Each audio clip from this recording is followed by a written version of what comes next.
Check 1, 2. You see here now. There you are.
Hello, everybody. Welcome to the show with Mike and T-Roy's in the house. What up, T? Hey, buddy. How are you, pal? I'm well. How about yourself? I'm doing all right. That's a fancy new haircut you got there. Thank you. You know, I am actually thrilled today. You know, very rarely do I get excited. You know, I'm always excited to do the show, but anytime we can get Dave Landau in studio, that is a good day. it's the easiest show I ever have to do. It is. It drives itself. What's up, Dave Landau? How are you, pal? Good. Can you guys hear me? We Yeah. can, loud and clear. Okay. Just making You're sure great. my That's a mic- nice Oh, look jacket. at me. Thank Yeah. you. Yeah, that's what the world's seeing, right? The nice Yeah. woolly discount Banana Republic. Sure. Got the nice collar. We've got to start whenever we come down here. Just turn on the mics. Yeah. And just go, because I love talking to you off the air. Just Oh, yeah. We you were know- been talking the last hour. Yeah, we've been bullshitting the last hour exactly about media and people we've worked with and what they're really like and all that kind of stuff. There's And two sides to that sword, though. Yes. yes, yeah. Some of Yeah. it not for air, obviously, but No, and there's, show business, I think we can agree, is filled with great people. Yeah. There's very few narcissists in it. There's Oh, not a lot very, of very few. Not a lot of ego. No. It's it's funny you were talking about, and I don't need to name names, but it's a show that listeners of mine would know that I've beat the dog shit out of on this show because they're so fucking bad. But just the idea, because I've heard this from other people, not necessarily about them, but just like this idea of having to tone down the funny because you don't want to outshine the hosts. Yes. As if that would be hard to do. Especially on that show. Right. Yeah, I know, and I've had that on shows where it's like, yeah, can you maybe just take it down a notch? It's like, why? What do you even say to that? I don't even know how I'd respond if someone told me, like, hey, whatever you do, don't get bigger laughs than the host. It's crazy. Well, it's like we were just talking about, like Carson, anybody that was great, even Stern, who's a gigantic egomaniac. Yeah. It's like he knew how to use other people. So that was the point. Yeah. It was like, use other people that are in your studio to benefit you. And yeah, the particular show that we wouldn't mention on the channel you may have been on. Name Young and Marine. One of them is wild. Yeah, it's almost in his name. Yeah, it's freaky wild. Yeah, freaky guy. Oh God, what So happened bad. to Detroit? It used to be the best for like radio and TV. Yeah. Well, it radio used in to be- general. I think it's gone It used down. to be Bill Yeah. Bonds with a toupee and a pinky ring that was could the punch best. a gal. It was the best. Yeah, and she yeah. probably deserved it. Well, yeah, Let's it's be Bill honest. Bonds. It's Bill Bonds. Yeah. That's a badge of honor to get smacked upside the head by Bill Bonds. I would do anything. Yeah. Do you remember Harry Hairston? Yes. Oh, yeah. Harry Hairston. Dude, I was a waiter at Roosevelt's. So Yeah. I'm like 18 years old, and he would do the 10 o'clock news on Channel 50, UPN 50, whatever it Yeah. was. And then he'd ride his Harley up. You remember these days, T? Absolutely. He would ride his Harley up there and park it like on the sidewalk, and then he'd walk in, and I knew he was coming in right when the 10 o'clock news ended. Yeah. You know, About Right. 10:08. yeah. So that was their thing. They did 10 o'clock versus the 11 o'clock. They would get an hour. So he'd come in at 11:08. Or whatever. 11:08, yeah. Yeah. As soon as it ended, and he'd walk in the door, and you'd just be like, you could just set your watch by it. It was like, here comes Harry by himself. And he'd just walk in, he'd go, where they at? Where they at? Be like, there's a table of hot ones in the fucking back. And he'd just go mingle and Walk you around know, until just somebody get recognized him. shit-faced. Yeah. Yeah, it's like the Mort Krim thing. It's all like the Anchorman style that came out of Detroit. Yeah. It's awesome. incredible. It's awesome. Yeah, and that guy's just pulling up on a Harley and like, who wants to? Yeah. Who wants to ride? We on all the know what back. the deal is here. Yeah. And the front. Yeah. Y'all ladies saw me on TV tonight, didn't Yeah, you? gee, you guys watch the CW, the WB? That's me in the local segment. I'm so glad my career got started, you know, and ended with the Drew and Mike show, because Drew had the exact opposite thought. And Anthony Cumia is very much like this, where they're so confident in what they're doing that they weren't going to sweat it. It was like, my name's on the fucking marquee. If someone comes in here and absolutely murders on a microphone, I win. Anthony wanted to have fun. Yeah. I mean, how do you do that when you're constantly worried or insecure or bothered by the other people that come into the studio? And you get that through the years too, just doing like local radio and just meeting different people where you're like, well, this isn't going to last. But this is great. You know, just some god awful top 40 station with some girl who's, you know, the whole. Yeah, and the then you whole- have yep, the guy who's just got frosted tips, even though it was like 2014.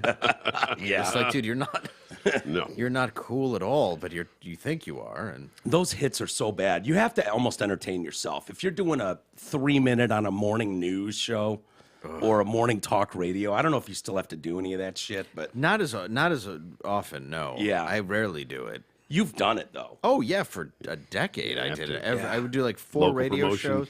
Yeah, then you do local TV. And I like doing it with Jason Carr here because he would let you do stuff. Like Carr's great. yeah, we did a comedian roundtable though, where we did it for about a month on Fox here, and then I didn't accidentally say it, but it was the Travago guy. Like the first time they showed him with the beard. Who He had was like that? Yeah. he like looks real shifty, but he looked like Anthony Bourdain almost. Okay. And they were like, he's like, what do you think of the look? And I'm like, it looks like he's giving you discounted hotels because he murdered a prostitute in every one of them. And no more comedy That was the last mornings. one? Yeah, Oh, no. yeah. Really? I felt really bad. I was like, dude, I'm sorry. I thought it was funny. He's like, Yeah. you know, apparently I offended some shut-ins. Oh my God! Yeah, when you're talking about the stay-at-home mom with the kids. Apparently, I've never really understood that. They seem like they could be fun too. Yeah, it's the most fun they're having all day. Yeah. But those 2-minute hits, I don't know who wins for that. The comic never comes out great. No. The hosts make themselves look even cheesier than they already are. It's just like a giant lose-lose, but they got to fill time, I guess. Yes, especially in like the local news thing where it is the morning show of like we're gonna have on a chef and this guy, and then we'll have like I remember it was like me and Gary Goldman, and I love Gary. and like and that's when I first met Jason Carr. I was like, oh, this guy actually knows what he's doing. Yeah, he's really good at this. And then I don't know if I've ever met many since. No, very few. No. You know, it's funny. I feel bad. He just get blown out. But I've known Chuck Gatica since I was like 4. Really? Yeah. I went to school with his daughter. Oh, no shit. Yeah, I've known him. I was at his daughter's wedding. I've known Chuck forever. Yeah. And I call him Mr. Gatica to his face. Oh, that's funny. But that's how long I've known him. But he's always been really good at what he does. Yeah. So Carr worked. He was doing mornings over on Magic in the same building. And he's a quiet dude for the most part. Like, I would see him at the coffee machine every morning, every day, multiple times. Every time they went into commercial or we went into commercial, you'd be at the coffee machine. And our relationship was literally, sup. And I always thought he was kind of a fucking, I kind of got the sense like, he's kind of a conceited prick, you know? He doesn't, but he would probably say the same about me because I didn't give him any more than sup. Yeah. And then we got blown out at Riff. And Mark and I were going by the Fox 2 studio the next day because we didn't have to do a show. Yeah. And so we were going to see Dina. It was like, why don't you guys come by and see the studio and hang out? And we were just going to watch them, sit in the studio and watch them do a show. And Jason Carr comes up. He's like, mind if we mic you guys up? You want to pop on with us? I was like, sure. And so they fucking wired us up and did all that shit. And then we sat there like assholes as he asked us questions about the Drew and Mike show and the future and this and that. It was like, no comment. I can't say anything. We literally couldn't say a fucking word. You're on the couch. It was the worst. I'm going to do the same thing to you with Steven Crowder, by the way. Yes, I know it's going to happen. Yeah, I get it. So, no, I understand. But it's that weird position where, and I'm not saying, you've got some information you just can't share, anything like that. But we did. No. We did have information. You literally just said that. Well, and then you said you didn't. But we did have information about what was going to be happening. Of course, but it wasn't announced, and it wasn't. I wish I had more. Yeah, I wish I knew my future more. What's going on with you, Landau? What's going on with Louder with Crowder? What's good? Anyway, sorry. Go ahead. Jason Carr, whatever. And I'm going to shut our mics off. Go. Yes. Explain to everybody. No, as soon as I posted that you were going to be on the show, I'm getting hit by people. Of course. What's going on with, Louder with Crowder? And I don't want to put you in a spot. It puts me in a weird spot to not ask you anything. So I don't want to do that. But at the same time, yes. What the hell's going on over there?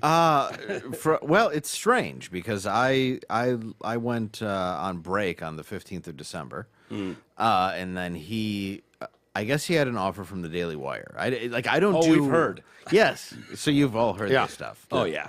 I guess we were making quite a bit of money. Yeah, sounds like it. Yeah. We? Yeah, no. Good point. There is no we. Yeah, the collective we. Yeah, he was making quite a bit. I mean, it's his show, though. Of course. You mean Weave and Crowder. Weave and Crowder was right. making. Whatever anybody else brings to the table to make it worth that, who cares? But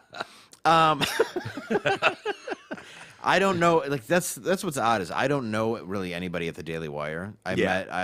We performed for them in Nashville at the Ryman, which was used to be the Opry. We sold out 2 shows. It was very good. I know that went well. Yeah. But I know they had interest in taking on the show. That's about all I know about Mug Club. Smart. Yeah. Smart. Yeah, I get it. I mean, there's only so many conservative mediums you can have. Right. That are going to bid for this. The Blaze, I guess the contract, they parted ways for whatever reason, and I like the Blaze, to be honest. they've always done good to me, so I have nothing. And Beck is good. Yeah, I've never met him, and I would do his show, but it's like I've never met him. I used to go over there and I would do Elijah Shafer show, and then I would be all over the news within 45 minutes because I said something without even realizing it was offensive. Isn't that great? Dude, it was great. I would get death threats for like a week and a half every time I would do a show. Really? Yeah. And I like him. It was always fun. What is a death threat like when you're getting it? Is it like I'm going to kill you if I see you type thing? Or? Oh yeah, we're gonna kill you, your family, find out where you live, dox you, all that stuff. Oh yeah, but I've had it so many times. Yeah. The way that I look at it is peacocks kind of show their feathers and prance around. A lion just kills you. So it's like, you don't see that one coming. Nah, if you're going to murder me, you're just going to do it. You know what I mean? Can you imagine the asshole that murders Dave Landau for a joke on the Glenn Beck show? Or the network? The network, yeah. Sadly, that's the times we're in. It feels like, though. Well, it was a joke. I think the one that people got mad about, it was about, they said you could legally murder transgender children in Texas. And it's like, clearly you can't, so, and like the question was like, whatever he asked me, I was like, yeah, I hit 4 on the way here. I mean, it's totally acceptable. Yeah. Like joking around like that. So of course the problem is people don't understand the difference between like sarcasm and it's just reality? Anything irony, they don't get it anymore. They think everything is this complete direct so you end up getting things like, how about I kill you and I kill your family, and you're like, I didn't really hit 4 kids with my car. I mean, really just assuming somebody is transgender from a street distance. Right. Well, some of them you can tell. Well, there's a few. You can tell at 45 on a street. It's the shoulders, the broad shoulders. But in the kid though, you wouldn't really. I mean, that would be that's true. Pretty big assumption. Yeah, you could get in real trouble. If you hit the wrong one. Right. Now, if it's just some guy in a silly wig, sure, you can barrel over him all day. You just barrel over Brad Williams, and it's like, I thought it was a tranny kid. I'm sorry. I didn't fucking know. Weird. Yeah. Yeah, so it's like, so you deal with that. But no, I guess he got offered quite a bit of money back a few months ago. That's what I know. Yeah. And for whatever reason, he felt the contract was unacceptable. For $50 million, I would blow your dog. Yeah. Let's just be clear. You eat her out. But is it either way? Whatever she'd like. That's better. Yeah. I would blow you while you ate my dog out for $50 million. Then I'd fuck him and he would fuck me. Yeah. There you go. And then, whatever you want. Then and film it and post it wherever you want. Yeah, saw off my foot after. It's weird. I know when like the Drew and Mike show, and those were big contracts that they were dealing with. But a lot of that shit is behind the scenes, and it doesn't mean that everybody on the show is aware of what's going on. No, it doesn't, and I really wasn't. And I don't know what he pays to run the company. I don't know what everybody else gets paid. This is over 4 years. People have to realize that too. Yeah. And a big thing is losing money, I guess, if he gets kicked off YouTube, which is kind of our specialty. Right. So that's where I guess he found it to be somewhat unfair. Yeah. So he went and, showed the contract online. Yeah. And then, of course, Daily Wire came out and said, this is our contract. We have no problem with it. This is a standard show business contract. It wasn't even a contract. It was an initial, hey, let's start the talk. It's a strange negotiation tactic. Yeah. Put them on blast like that rather than maybe just coming back with a number. I agree. Yeah. No, I start there. No, and that's the truth. And it's weird because I haven't talked to him because it's like, you kind of would respond with, I do find it funny. How about we...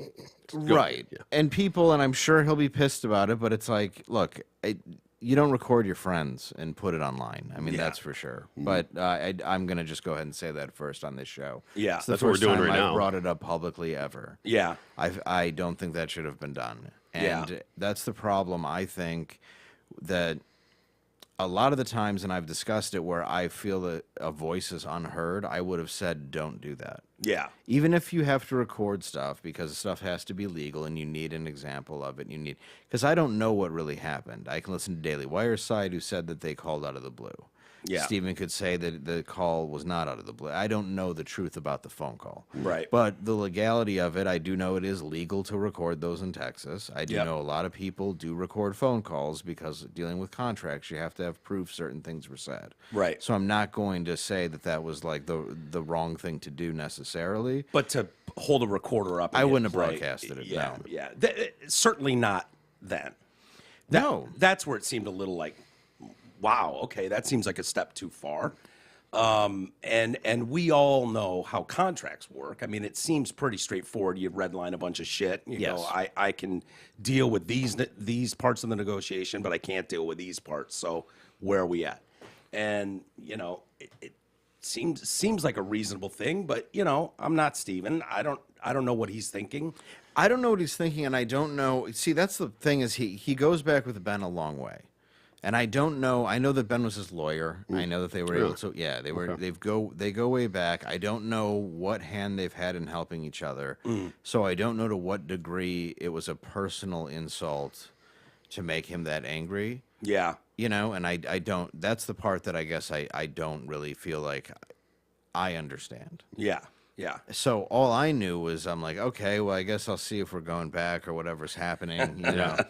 And then Gerald went on Tim Pool, and I've been on Tim Pool a bunch, and he went on with Steven. Steven Tim's great too. Tim's a great dude, man. Yeah, I love seems Tim. like it. Yeah, he's really nice. And he's just I like doing his show. Yeah. He's really, really good too with his research. Yeah, very. That's the most mind-blowing part about Tim Pool, and I'll say even Steven Crowder. Oh, his research seems amazing. It's incredible. Oh, I sit here and it's like Laying the Brain. It's Heaven. There's so many people there that make sure that we're not going to get sued. That's why we've always been able to get back on YouTube, because there's nothing we're saying that's not factual. Yeah, I'm always amazed by that when they pull out this like far right, alt right. First off, that's not you at all. No, you know, which is really unfair. I understand. You know. You're working. Yes. But at the same time, you don't strike me as a super political guy or super right-wing by any stretch. No. More liberal than anything, to be honest with you. I started doing Anthony's show when it was the Artie and Anthony show, him and Artie Lang. Right. And it drove me nuts how people treated Anthony all of a sudden, where it's like, you guys would have given your right nut to be on the Anthony Cumia show. Yeah. When it was Opie and Anthony, and it was in its heyday, which was only a couple years prior. Right. And now you're acting like there's something wrong with him and that he's not a genius, and he's not, of course, he's all those things. He's brilliant. And he's a good person. Like, that's the thing about Anthony. I don't care what anybody, they're like, okay, well, he's a racist. Yeah, he's as racist as any 63-year-old man from Long Island. Right. You know what I mean? And that goes white, black, whatever. I'd like to point not out like going to meetings or anything. it just means he's Italian. Yeah, right. And he's one of the quickest, funniest dudes I've ever heard. Ever, dude. Ever. And he's genuinely nice. Like, he doesn't talk shit about, he doesn't do bad things to people. He's generous. Yeah. Like, so when people started coming at me about doing that show, so I had to take all this crap for 3 years, like, oh, you're on the right, you're doing, and first of all, if I want to be conservative, I can be. There's conservative points I do agree with. Yeah. And then there's liberal points I do agree with. Sure. And then I get crap for that, where it's like, oh, so it's like moderate. You want to be in the middle. Grifter. You want to be on the fence. And it's like, no, I just think both your sides are stupid. Yeah. Like, there's no political side that has ever done a fucking thing to help me. Yeah. There's no politician that's ever done anything to help me. Nope. And here you have people like with Whitmer. Like, isn't she great? It's like she faked a kidnapping. Yeah. What are you getting behind? Right. Like, right. that doesn't mean that the Republican's better. It just means that you just blindly fucking vote for whoever you think is you're voting for on a your letter side and a yeah, color. Exactly. Is what you're doing. That's it. You're a Walmart Wolverine of politics. Right. And to me, I don't think that there's anything in politics right now other than people who drain our bank accounts, overtax us. We're in debt that we can't even believe. Yeah. And it's incomprehensible. Debt. Yeah. It's not even remote.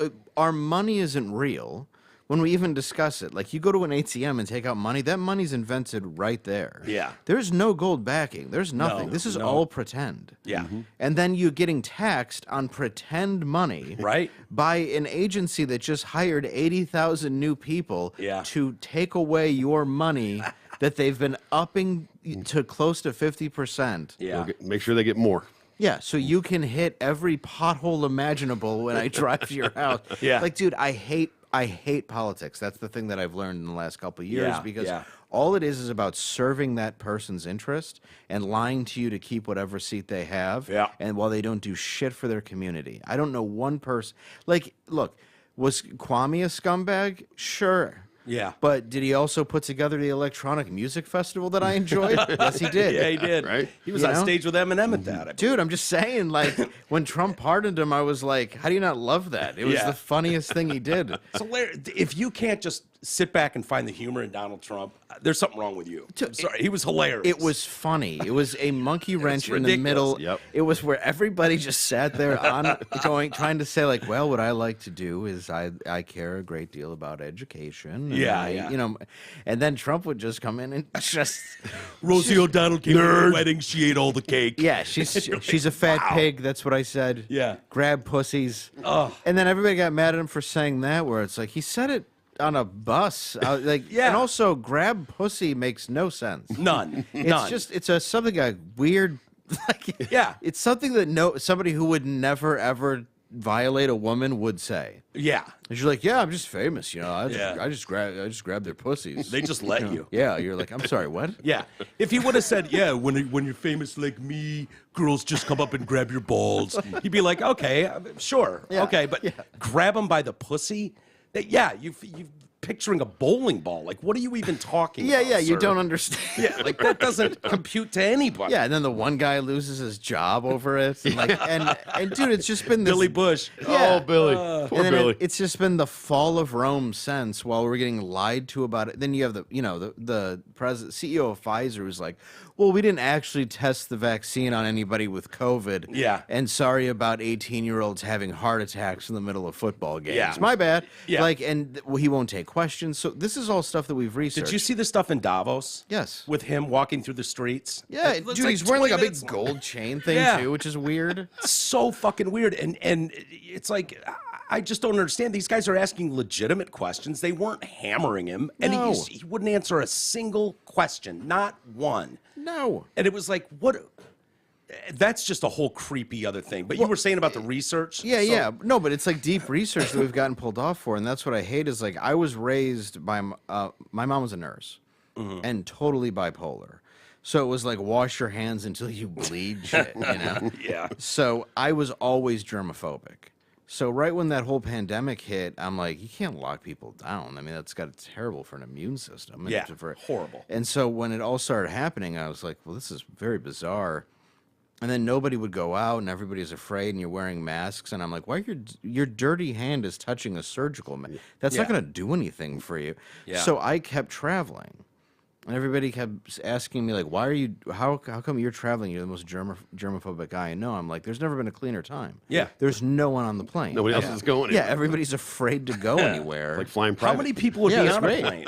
Like Would it- 8. Really? Yeah, dude, I got bumped to first class. I was going to say. every flight I took. Really? Yeah, That's it's amazing. awesome. And but it's like, and I never got the vax, and I have every other vaccine. Yeah. But it didn't make sense how they had a vax right away, and they were politicizing it, saying, okay, well, it's Trump's vaccine, and they were like, we'll never touch it. Yeah. And then it Hilarious. flipped. Oh, shit, we won? Oh, this is our fucking Yeah. vaccine now. Greatest vaccine It's ever. ours. And then And we don't want to give Trump credit for No. for his team making it, or Right. whatever, the Yep. warp speed. Yes, and then Biden's vaccine, and then I made a joke about that on stage, and people went crazy. They're like, nobody ever said it was this vaccine or that vaccine, and I felt so validated a couple weeks ago when I heard Tim Robbins say it on what's his podcast? The English guy, Russell Brand's podcast. Oh, what did he say? That he realized that it was politicized, and that's why he. Oh yeah, he flips realized. teams. Yeah, because he realized that that they were politicizing a vaccine, and that was one of the first things that didn't make any sense. Slow to down, him. Tim. Yeah, the tweet most that. liberal. Yeah. And I love him as an actor, but the most Yeah. annoying liberal human being Yeah. is, and now people are looking at him like, what's he, a right wing nut job? Yeah, No, yeah. it's Tim Robbins. Yeah, I know. That's like Mark Ruffalo. It would maybe be more liberal, the Hulk. Maybe. Maybe. But, that's like any of those guys that ask a simple question. Yes. Bill Maher took bullets for that shit. It's Who's like, completely liberal. yeah, That's the thing is, his politics haven't changed. My politics haven't changed. mine either. The goalposts have changed. That's it. It just keeps shifting. To- Farther to the left. To a point that makes no sense. So, I mean, with the research and everything, I just mean that it's like, when you go through all this research and you look at all the stuff and you have facts laid out in front of you and you go, okay, well, I didn't know this about this, and you see two sides of it, you have to look at it. And then you also have to look at the fact that I'm on a show that you watch get taken off the air. Like, I understand, okay, if something gets taken off the air for maybe content, or you say something that's really egregious, like, I don't agree with it, but let's Yeah. just say it's for that. Right. But that wasn't what we were taken down for. Which is mind-blowing. We were taken down for quoting the CDC. Yeah. Too early. Right. And being right, by the way. Correct. Not being wrong. Not That's the taking biggest what part they of it. put on. Like, there were times when I'd watch you and Steven and go, okay, it would go, whoosh, and it would pop up the picture or whatever you guys were quoting or talking about. And it would literally be a direct quote from the CDC. Yes. And he would read that. And apparently it was like, you're actually quoting the CDC and getting in trouble for their own words. Yes, because he's had to walk on all these eggshells for so long because, I mean, all of his money rides on the fact that he has to stay on the air. Yeah. So basically, every time that something came out, it would have to be accurate because if it wasn't, we'd be screwed. We could be pulled off. We could be ruined. There'd be hell to pay. And there were times where the research wasn't right, and it wasn't a room I wanted to be in. That's why I was always glad to be the comic in the third chair. Yeah. Where I'm like, I guarantee I didn't find that article.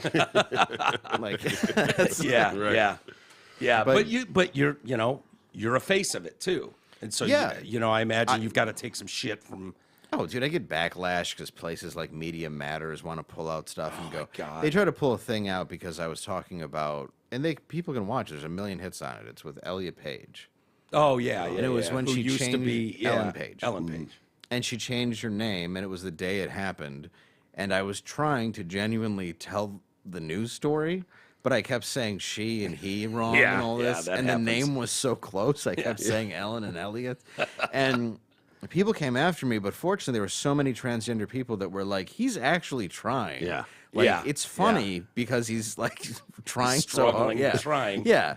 But so many people have like the idea that no transgender people have a sense of humor too really bothers me. Yeah, it should bother them too. I want Yeah. them to be more vocal about it. We had a trans girl in here just the other day. We had the Woke Bay, okay, the TDC Woke Bay, and his name is Garrett. Okay. And he thought he was trans. He's been a listener to this show since day one, but had the makeup, the fucking hair. And he's young. He's in his early 20s. He's in his 20s now or something. Yeah. And he's like, hey, I'm bringing this girl to town. Her name's Marina. She's transgender. And they met in the gaming community. Would you have interest in having her on? And I was like, hell yeah, bring her in. Yeah. And she came in, and she fucking loves the show now. And, hates how it is. That she's like, there's plenty of trans people that have senses of humor. She's like, yes, chicks with dicks does not offend us for the most part. She was saying it. Yes. You know what I mean? And we were laughing about it. We had a great time. It's like we need way more of these people in conversations together in the room going, front. A Media Matters article does not define who I am, okay? Media Matters does not get to speak for me. I'll speak for myself. And, the mountain of shit Chappelle took is still takes it's disgraceful. Disgraceful. Dude, first, and with Media Matters, I got in trouble too for I forgot what it was, but it was another one of those. Oh, they were things pounding you for being transphobic and. Well, there was that one, and then it was a race joke I made about farmers and something else, and they cut it up to look a certain way, and all these other things where you look at it and it's like you're funded by George Soros, right? And then people go, "Oh, you're the right wing playing the George Soros card." It's like, no, motherfucker. Look it up. It's funded to create a division to get you to hate each other. Yeah. That's the goal. That's the money being poured into this company. I still want to know what his end game is. Is he just lost his shit? Because I hear his sons are just as dumb. Yeah. And they're coming up behind him. Well, I don't think he's dumb. That's the problem. His sons may be, but I think that his policies, stupid policies, ruining cities. I think it's power. I mean, and I know people like that. I think sometimes power, it's not about money. It's not about anything. It's about destruction. Wow. It's that Why, weird some though? people want to see the world burn. Yeah. It's the trading places scenario. Just ruin a guy's life just because they can for the bet $1 on it. Yeah. Some people just want to have power over other people. It's why pimps exist. Yeah. Like me. Yeah. Absolutely. It's not easy. That explains the code. It's not easy. I get it. Yeah. Yes. Also, I'm not easy. Candyman.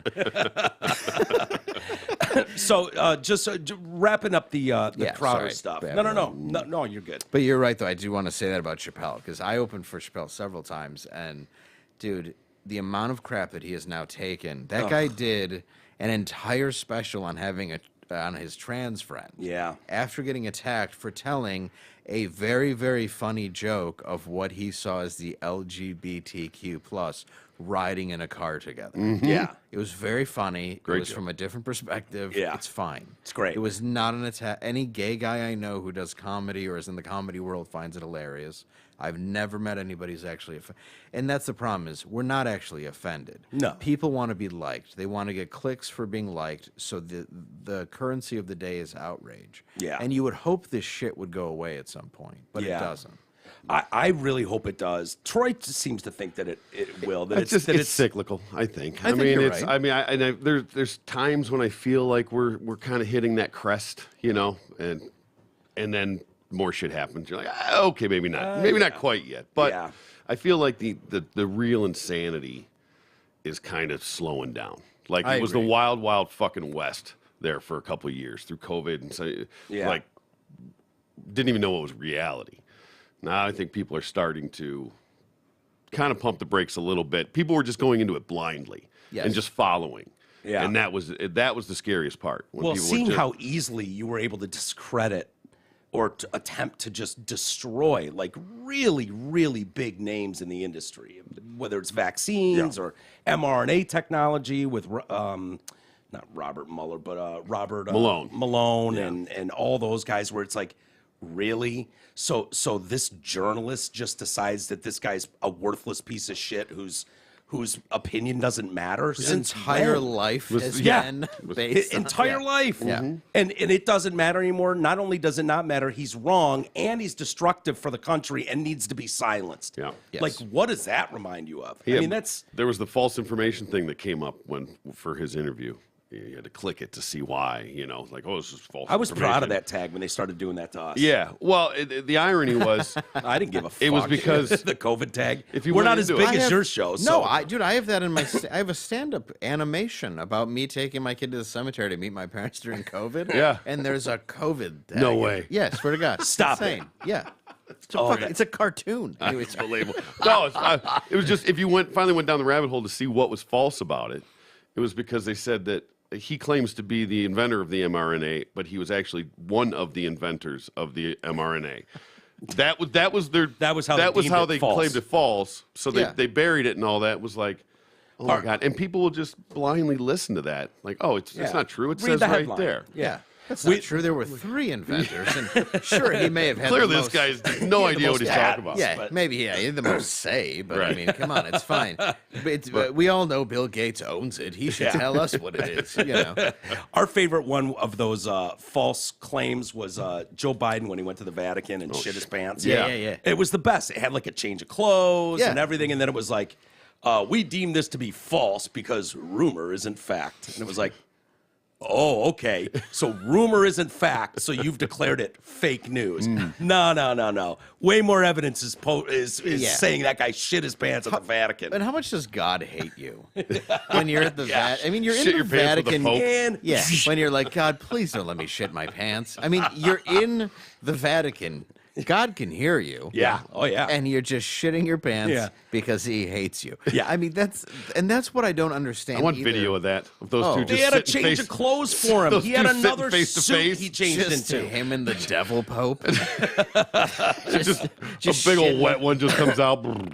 You just see his look of shame. Yeah. And the Pope just. Yeah, he's like, oh,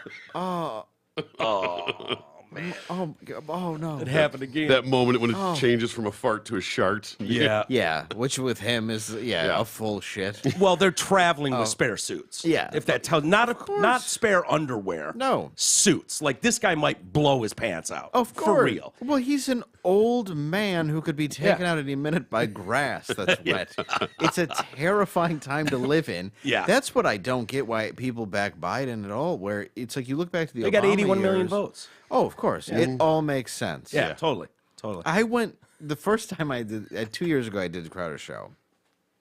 It was before I was on it, and they said, "Would you drive to these residences in Detroit Oh, I remember and that. find out like who lives there?" And I picked 10 random residences to go to. So I went to 10. So where did you get these random From a list of voters. So registered Detroit voters. So the Crowder team gives you a list of registered They voters? gave me a list of registered voters. Because Okay. what happened was Anthony and I was doing the show from here. Anthony was in New York, and we had Crowder on the night of the election, and they had called Wayne County for Trump. Yeah. And then we all went to bed, and we woke up, Yes. and it had switched. Yep. So we thought that was a bit suspicious, especially when they were like covering up the windows. Yeah, right. You know? Yeah. And I understood why that was, because with that, you have a lot of people who are in the Detroit area. You have religious people. You have people that don't necessarily back the gay movement. There's a lot of things that would make somebody vote conservative other than just the idea of like, okay, this idea of this like white elitism, you know? Right. So we picked 10 names, or I picked 10 ones randomly, and I was like, all right, I'll go to them. Dude, one was an intersection, one was a burnt down building, one was a burnt down house, one was a field. You know how many were legit residences? 0. Really? No. I went to 10 of them. And not 0, one of not them. one. And so you'd get there, you'd just type in 1234 Elm Street, and you'd go there, and it'd be a parking lot that's empty. And they pulled it down, and they said, for example, this is like 326 Elm Street, right? Right. And they go, no, he's lying. It's right here. And I was like, nope, I had that problem too. That's 326 Elm Drive. 326 Elm Street is the empty field across the street. So they put it back up. Oh, nice. Yeah, that's how they tried to defend themselves when you guys did that show, Yep. right? It was a lot. Dude, by the 8th one, I was like, am I going to get killed? Right. Yeah. Like, I felt really uncomfortable. Am I They're set up gonna, right now? they're gonna Seth Rich me out here? Like, What's none going of on? these were, because I looked at, like, and they were all in neighborhoods kind of I knew. Like, I went through, like, the east side, and I'm like, oh, yeah, I used to buy drugs there. There's certainly not a voter in that house. You know, the only thing that's, it's a chimney. It's all that's left. Yeah. And it's like, But you guys did that in, I think, Vegas? that Right? was Austin Choi who did it in Vegas. Okay, yeah, but you guys as a crew, you did Detroit. Someone else did Vegas, and I think there was somewhere There's else. one that was a discrepancy, correct? There was? Yeah, then that's why they pulled it down, because Austin found it to the wrong address, and then it turned out he did find the right address, but it was a freeway. Come on. See, how does that story die though? Like if you want to go, Really? Oh, no, I know, but I mean, you think historically that would be like, holy shit, look what these sleuths have uncovered. We got to get to the bottom of this. Instead, it was like fake news, alt-right. Yeah. Insert story here Nazis are trying that to happened to. change the election, and you're like, wait a minute, you can call them all the names you want, fine, but can you at least dispute what they're saying? Because if you can't back up what you're saying, call them all Nazis, fine. But you didn't bring anything like, here's where Landau fucked up. He went to these 10 houses, and this idiot doesn't know what block he's on. Here's the actual addresses. Here's the houses. Here's Miss Johnson. Here's Miss Smith. They all voted, and that's why this show is full of shit.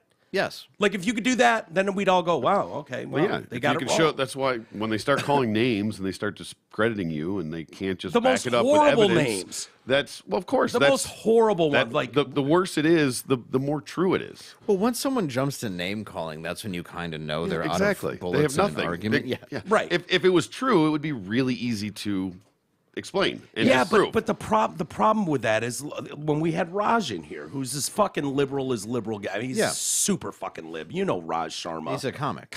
Yeah, Indian comic. And I just asked him, I think it was off the air actually, what do you think of Dave Landau? And he's like, oh, the alt-right comic? Yeah, you told me that. Yeah, I have. And it was like, no, that's just what he'd heard from shit like that. Yeah. He read a Media Matters article, or he heard from some other libtard friend of his that went, oh yeah.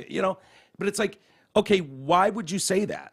Because you don't know him. It would be an odd, I don't know, it would be kind of a very odd thing for me, because my own personal background is why I don't trust government, let alone would I want to be in the right or left. Yeah. Right. What do you want to explain that to people? Why you don't trust, like, my dad was fucked over by Agent Orange. When I was a kid, he got very, very sick starting at 14. He fought it for 4 years. He was 14? No. Yeah. It was crazy. Wow. Yeah. got in there early. He was in war Yeah. when he was 10. Our whole family was real fucking weird looking. We had Agent Orange, and I watched him suffer for 4 years before he died. Ugh. And the VA said, well, we can't really prove it was because of Agent Orange. And it's like, even though this soft cell sarcoma is the exact thing all these people are getting, at the time, more and more people have come out with it now to where they have admitted it was them. But he's dead. You're an adult. We're not giving you anything, even though my dad had made millions and lost everything trying to stay alive. Jesus. And then that ended up sort of, emotionally crippling my mom, which ended up leading to her suicide. So, like, this idea of, like, these two sides where it's like, you got to pick a side of which, what you're on. It's like, I don't believe in any, I do not believe in any organization. Now, I do know that the VA has gotten better. I know a lot of people they've helped, so that's not even trashing them now. Right. If they're doing the right thing now, that's different people doing different service. I'm just speaking of what happened to me then. Oh, the VA people still bitch like crazy. Yeah, and it sucks because we send these people to, like, I'm reading this great book. Michael Malice is a friend of mine. It's called The White Pill, and it's about how Russia has even tried to put ideas into Hollywood since you're talking about the silent film era, before we've even realized it. It's this well-researched, brilliant book that I highly recommend to anybody. Who is it again? Michael Malice. Okay, why do I know that name? He used to be on Compound. Oh, he had a okay, show. okay. He's been on Fox a billion times. He has his own show. He's a genius. Yeah.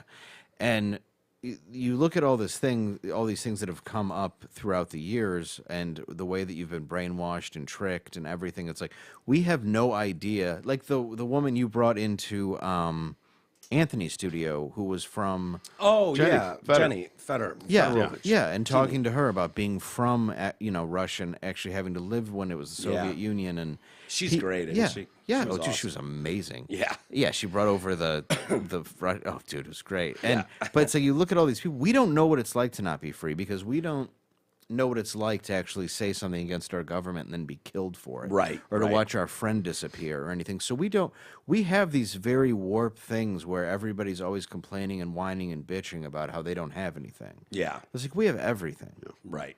And it's like, that's why I don't trust any of the politicians and the things going on now, because we are trying to silence people. And it's not over like, oh, you just want to be racist, or you just want to joke about this, or Chappelle wants to be anti-trans. It's like, no, they want to take away thought. That's the problem. Yeah. And they've been training you to do this for 100 years. Yes. Yeah. It absolutely works. And yes, and she said as much on that show. She's like, Americans don't grasp what it really is like to not live in a free society and be able to share thoughts. And we're watching it seep in, and I don't see politicians doing anything except to help dictate this narrative of silencing all of us. Yeah, and it's such a scary place to be, to people that don't recognize what they're giving up. Yes. That don't understand really what they're saying, like, oh yeah, well Alex Jones, I mean, it's like, okay, I get it. You don't have to like Alex Jones.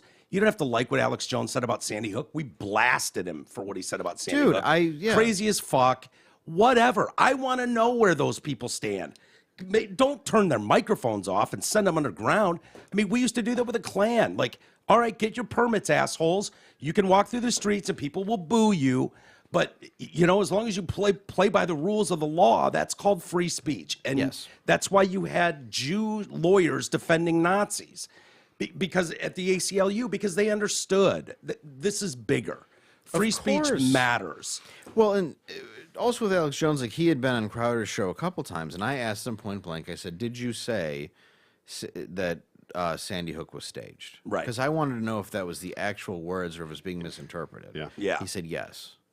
Yeah. Okay. Because I wanted to know. Yeah. He doubled down on it a lot. Yeah. No, not a lot. That's a misconception. It wasn't a lot. It was only a couple episodes that he said that, and then he got fucking hammered. Oh, no, he regretted it. Yeah. He did. But you're right. In the beginning, But, once it started to come back and really bite him. But the thing is, I think he did believe it. Maybe. I think he really did there's an believe, element to that he was a little mental. Well, Alex is crazy. Yeah, right. I've met him. It's that's part of it, But when I asked him, he didn't lie. He said that's what he said. Yeah. And it's the same as what he said in court. He didn't lie in court. He didn't do in. The problem is I do think that what he said was wrong. But is it also horrible to parade all these families a decade later into the spotlight to promise them money that they will never be paid? No. What $1 billion? Yeah, $1 billion or $900 million. Yeah, it was close to $1 billion, and it's like you take a check, what do you right, and then he's also allowed to somehow file something to still stay on the air. Like it's insane. So it's like what does this mean to anybody? Yeah. It was just another. It was a show. But it was a way to make somebody shut up or to show other people that they can't say certain things. Now, you shouldn't say something that fucking stupid, I think. Yeah, just in I agree. in a moral way. Yeah. Yep. And I say this as I don't hate Alex. I'll admit that too. Yeah. Other people want you to, but it's like I think he's insane. I think what he said was completely insensitive and uncalled for. Yeah. And if I as a parent, I'd want to knock his teeth down his throat. Yep. But at the same time, it's like he did apologize many times. Many. And he did realize his fault, and he said he went too far. It's like if we're at a point now where we don't accept apologies. No. Yeah, but then people it's the want to worst. apologize. And, even to reference Malice again, something he said has always struck me as interesting. He said, people want you dead, but they'll settle for your submission, which means that they don't need you to necessarily die, but if you just go away forever, they'll be okay with that. Yeah. So don't Soul apologize. crushing. Yeah, apologizing is literally the worst thing you can do. At this Unless, point. and we've said it forever, if you're sorry for something, by all means. Apologize. No problem with that. If I've wronged you in some way, if I've personally offended you, Dave Landau, with something, Yeah. and I go, man, I feel really shitty about that. I'm really sorry that I said that. I don't know what I was thinking, whatever. That's fine. But this blanket apology to society, The statement. and people holding a gun to your head about it is just like, okay, show me the evidence where that worked. Where someone went, my bad, totally on me. I'm going to grow and talk to some community leaders, and you'll never see me say something bad like that. And they go, okay, thank you. We appreciate that. Go on with your career. Yeah, Michael Richards. I mean, it's great. Yeah. He skyrocketed right back. Oh, yeah. Bounced right. OJ. The problem, too, with the censorship thing is it doesn't mean that it takes a show that's as getting, as big as Louder with Crowder to be censored. It means anybody who's sitting on a microphone or anywhere that has second thoughts about what they're able to say or what they're thinking about saying. There are times when you self-censor, and that's good enough for them too. Self-censoring about what you're willing to talk about, what opinion you're willing to give, because there should have been nothing wrong with people. If it didn't come down to money, there's no reason we couldn't have open discussions about COVID and how we felt about lockdowns or masks, because it didn't take a genius to figure out, yeah, dude, you wearing your little paper cloth mask and touching it with your hands, there's a reason surgeons take courses in mask wearing. Yes, there's a reason why doctors will tell you about vaccines, and especially people who are, I don't know, virologists, who come out and say there's a reason why this doesn't work, and then people are like, that guy's insane. Yeah. Get this in 5 boosters. Why did my 16-year-old have a heart attack? Shut the fuck up. Yeah. Don't ask those questions. You raised a pussy. Deal with it. That's why. You're an anti-vaxxer. Yeah, and it's like, no, I have all the other vaccines, though. Yeah, but you don't have this one. Yeah, anti-vax. Yeah, but I don't have the research on it. There is none. It hasn't been around long enough. Now take it. We'll get You back are to the in research. 75 years. Yeah, exactly. You are the research. Yeah, you, sir, who were studying. But I don't want to be. 20 years from now, we'll know. Like, why are you outside? That's why, even when I remember being on Anthony's show when they started taking temperatures on planes in China, and people were collapsing in the street, and then they were getting welded into their homes. And we were like, it's gonna spread here, I think, and we were right. Yeah, that's crazy. I wouldn't have guessed that. I thought Americans wouldn't settle for it, but we kept pushing it to where the victim card and everything else. And it sounds so almost cliche now, but it's true, where it became where Americans were policing other Americans. Right. And that's the problem. Your papers. Yeah. Yeah. That's what it felt It's terrible. Oh, yeah, and then you go into places where it's like, you have to have your Vax card, and it's like I walk in, and nobody asks. Yeah. Yeah. No one, that's the thing I've learned, too. Nobody really cares about their job. Like, I was renting a car recently, and I think you have a key over there, and I was like, all right, and I walked out, and I was like, what if I just jumped in this Mustang? And I did. And that's what I rented. No. Really? Yeah. Just drove off with it? Yeah, I just drove off with the gold circle, got charged for the thing that I rented. Yeah. That's Really? Yeah. That's hilarious. Because no one cares No about one does care anything anymore. Yeah. It's sad, but it's like I found that I've been able to get away with more stuff in places by just that everybody's so apathetic to everything. Yeah, yeah. And then you hear what people want to do with their life. They're like, I want to be an influencer. And you're like, that means nothing. Yeah, yeah. You're like, oh my God. Dude, I had a story in here about that. I was surprised how many people that still wanted to be what the world wants to do. Like around the world. Pilot comes up big. Okay. That's cool. Pilot is In number Middle one East, in United States. Yeah. You know what they want to be in Turkey? Mainly. The one-time pilot. Actor in Turkey. Really? Dying for a lot of Turkish actors, Yeah. aren't we? Maybe Big it's time. blowing up over there like Bollywood. Yeah. Saudi Arabia is full of shit. I do not believe that they want to be poets. Oh, there's no way. Poet, There's no money in that. No, it's all gas. right? Writers in India, Maybe. teachers in Malaysia, Vietnam singers. They want to be singers. I can see that. The new K-pop, it's going to be V-pop. I can see Yeah. that, though. There's a lot of karaoke nights. You know, I can see that. The, You don't they find half the singers for Journey in Vietnam? they do. Yeah. Who needs Steve Perry? Yeah. you That just guy's need to- great, by the way. I Dude, he's saw him. awesome. I saw him, too. Did you? Yeah, and I'm not even a Journey fan, but then I just stopped, and I actually saw the Steve Miller Journey show here. Yeah, and I went for Steve Miller, and then Journey came out, and I was kind of like, oh, I will stay for this. Yeah, Arnell or whatever. Yeah. And then once he got to Born and Raised in South Detroit, that line, I Yeah. was running to the car because I knew it was going to be over soon. Yeah, That's yeah. it. He's closing with that. Yeah, Pilot, the world's 20 most searched for jobs. Pilot is number 1, writer is 2, dancer is 3, YouTuber is 4. Yeah. Yeah, and then you get influencer is at 7, actor is 6. This is the average throughout the world, though. Yeah, That's yeah, why. yeah. Yeah, do that in America. And Pilot.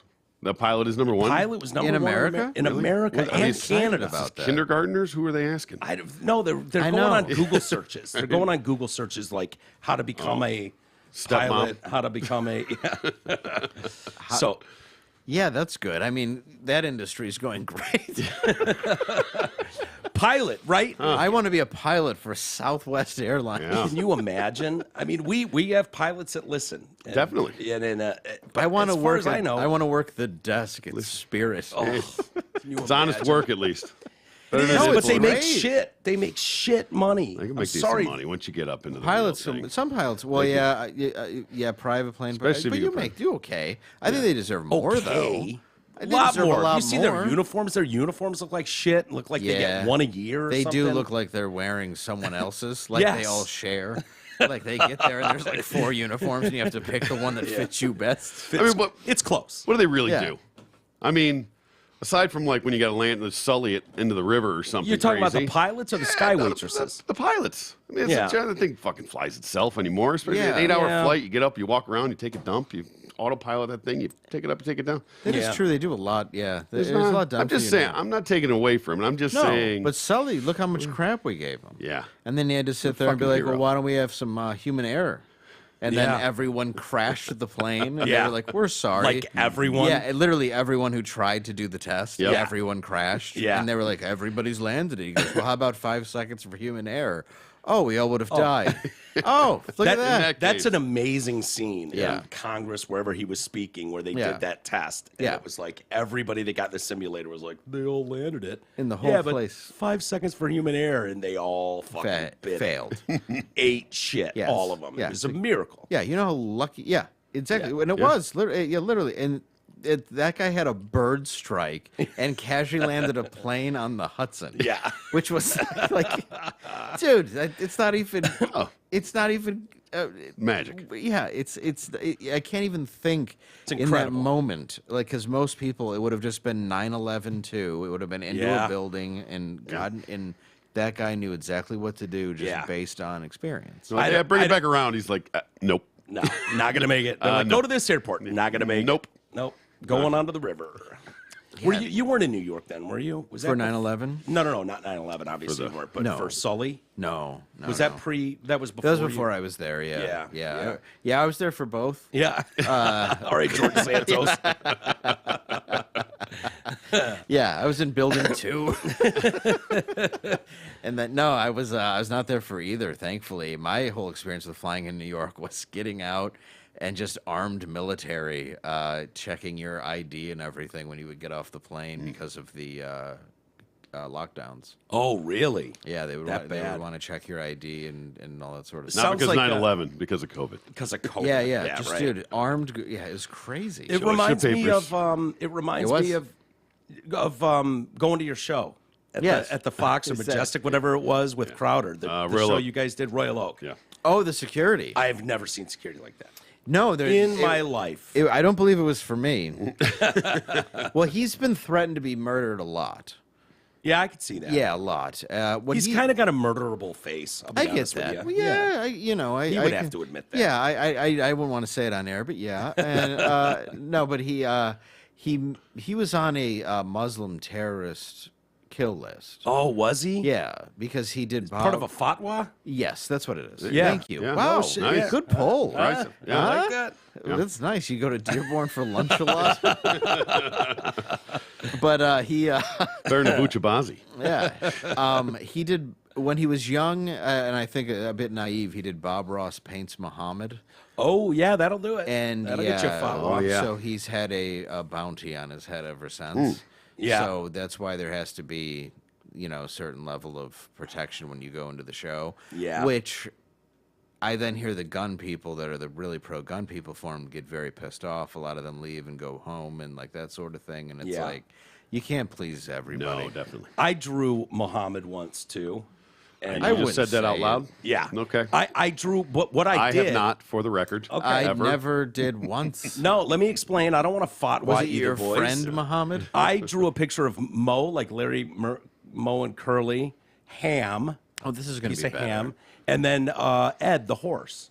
Mo, Ham, Ed. Okay. I see. And so I got around it. And no one's put a fatwa on me. Well, because you drew a guy, a ham, and a horse. But you didn't say this is your deity. True. Boy, they get testy about that. A lot of people do get testy about their religions. I've learned that over the last couple of years. And I was raised Catholic, and people do also get testy about that religion. Sure. Really? What have they said to you? Anything like Enough with the priest jokes.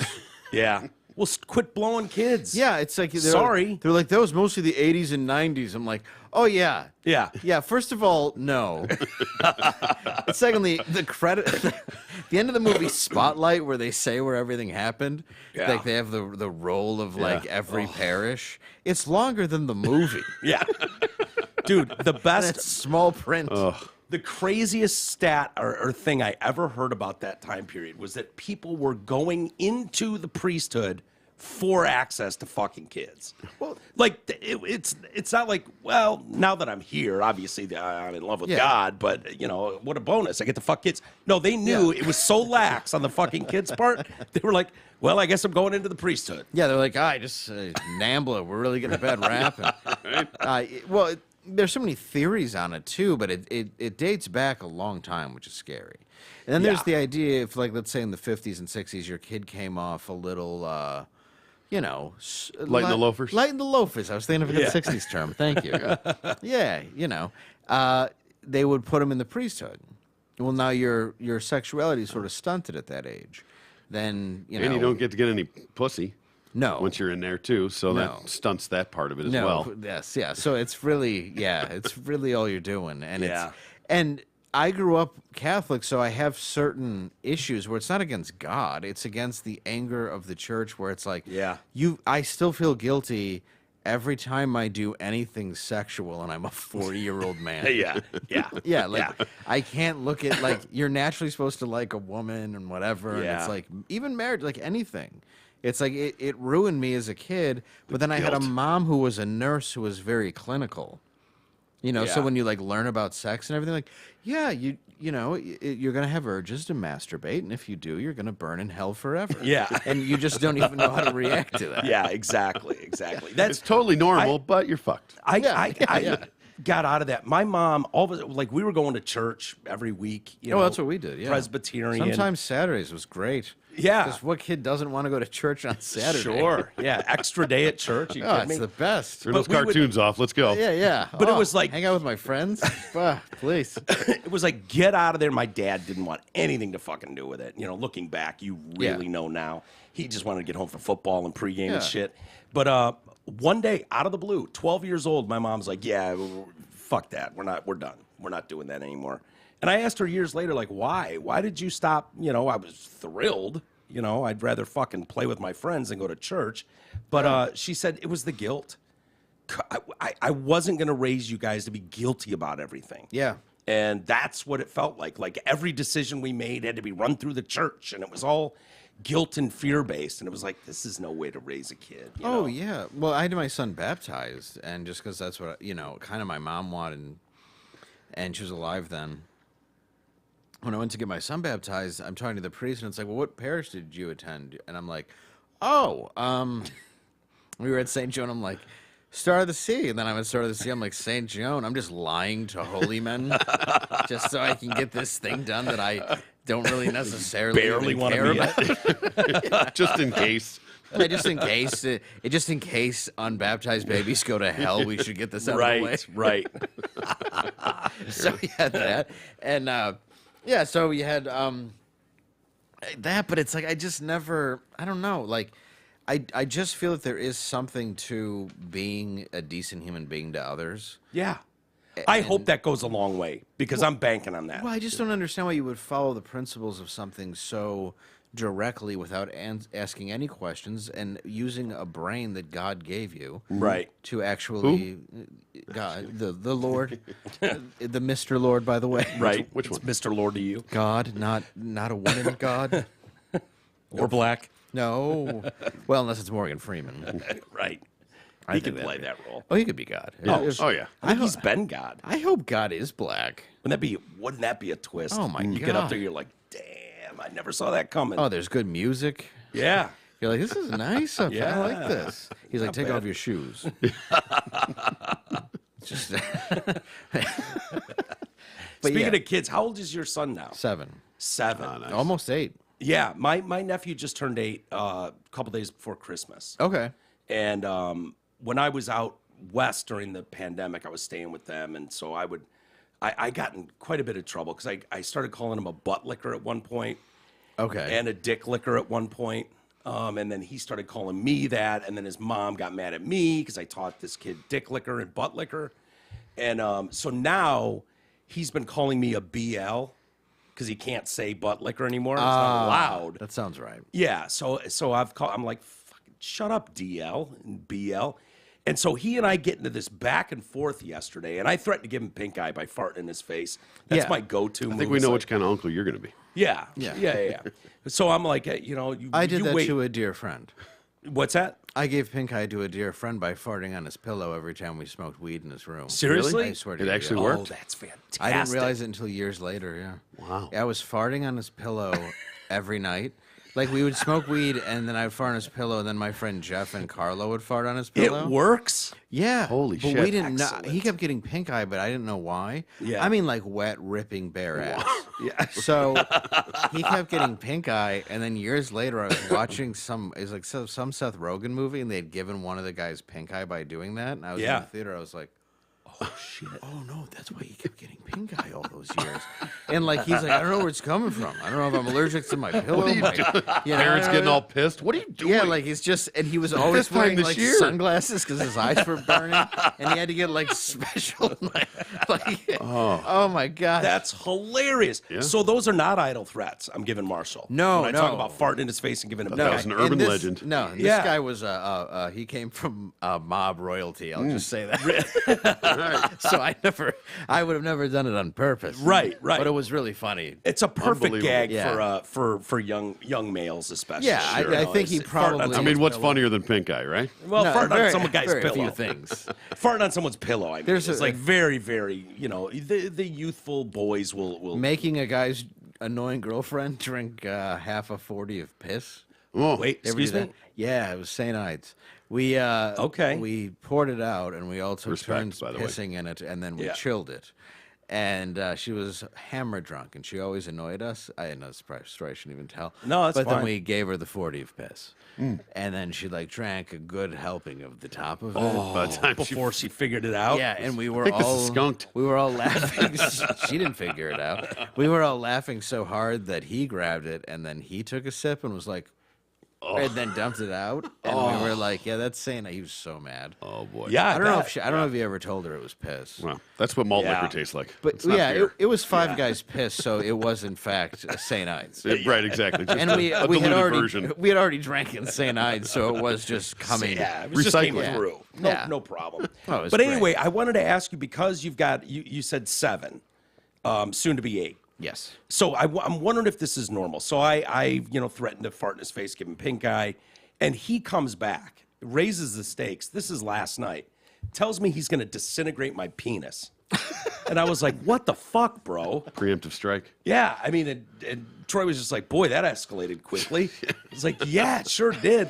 Does that sound normal for an 8-year-old? Yes. Like, really? Yeah. Kids So are- I don't have to worry about this one? No. Okay. My son he actually goes to a Christian school. He's super well behaved for the most Yeah. part. Very, very kind and nice, but he also is a little bit, he can be a hellion. Yeah, And I sure. sit in and plays drums and stuff, but yeah, he'll say stuff to me where, like, the other day they had a test, and on it he didn't know the answer, which it made sense because it was like, it said, "What is good about a Walmart in the community?"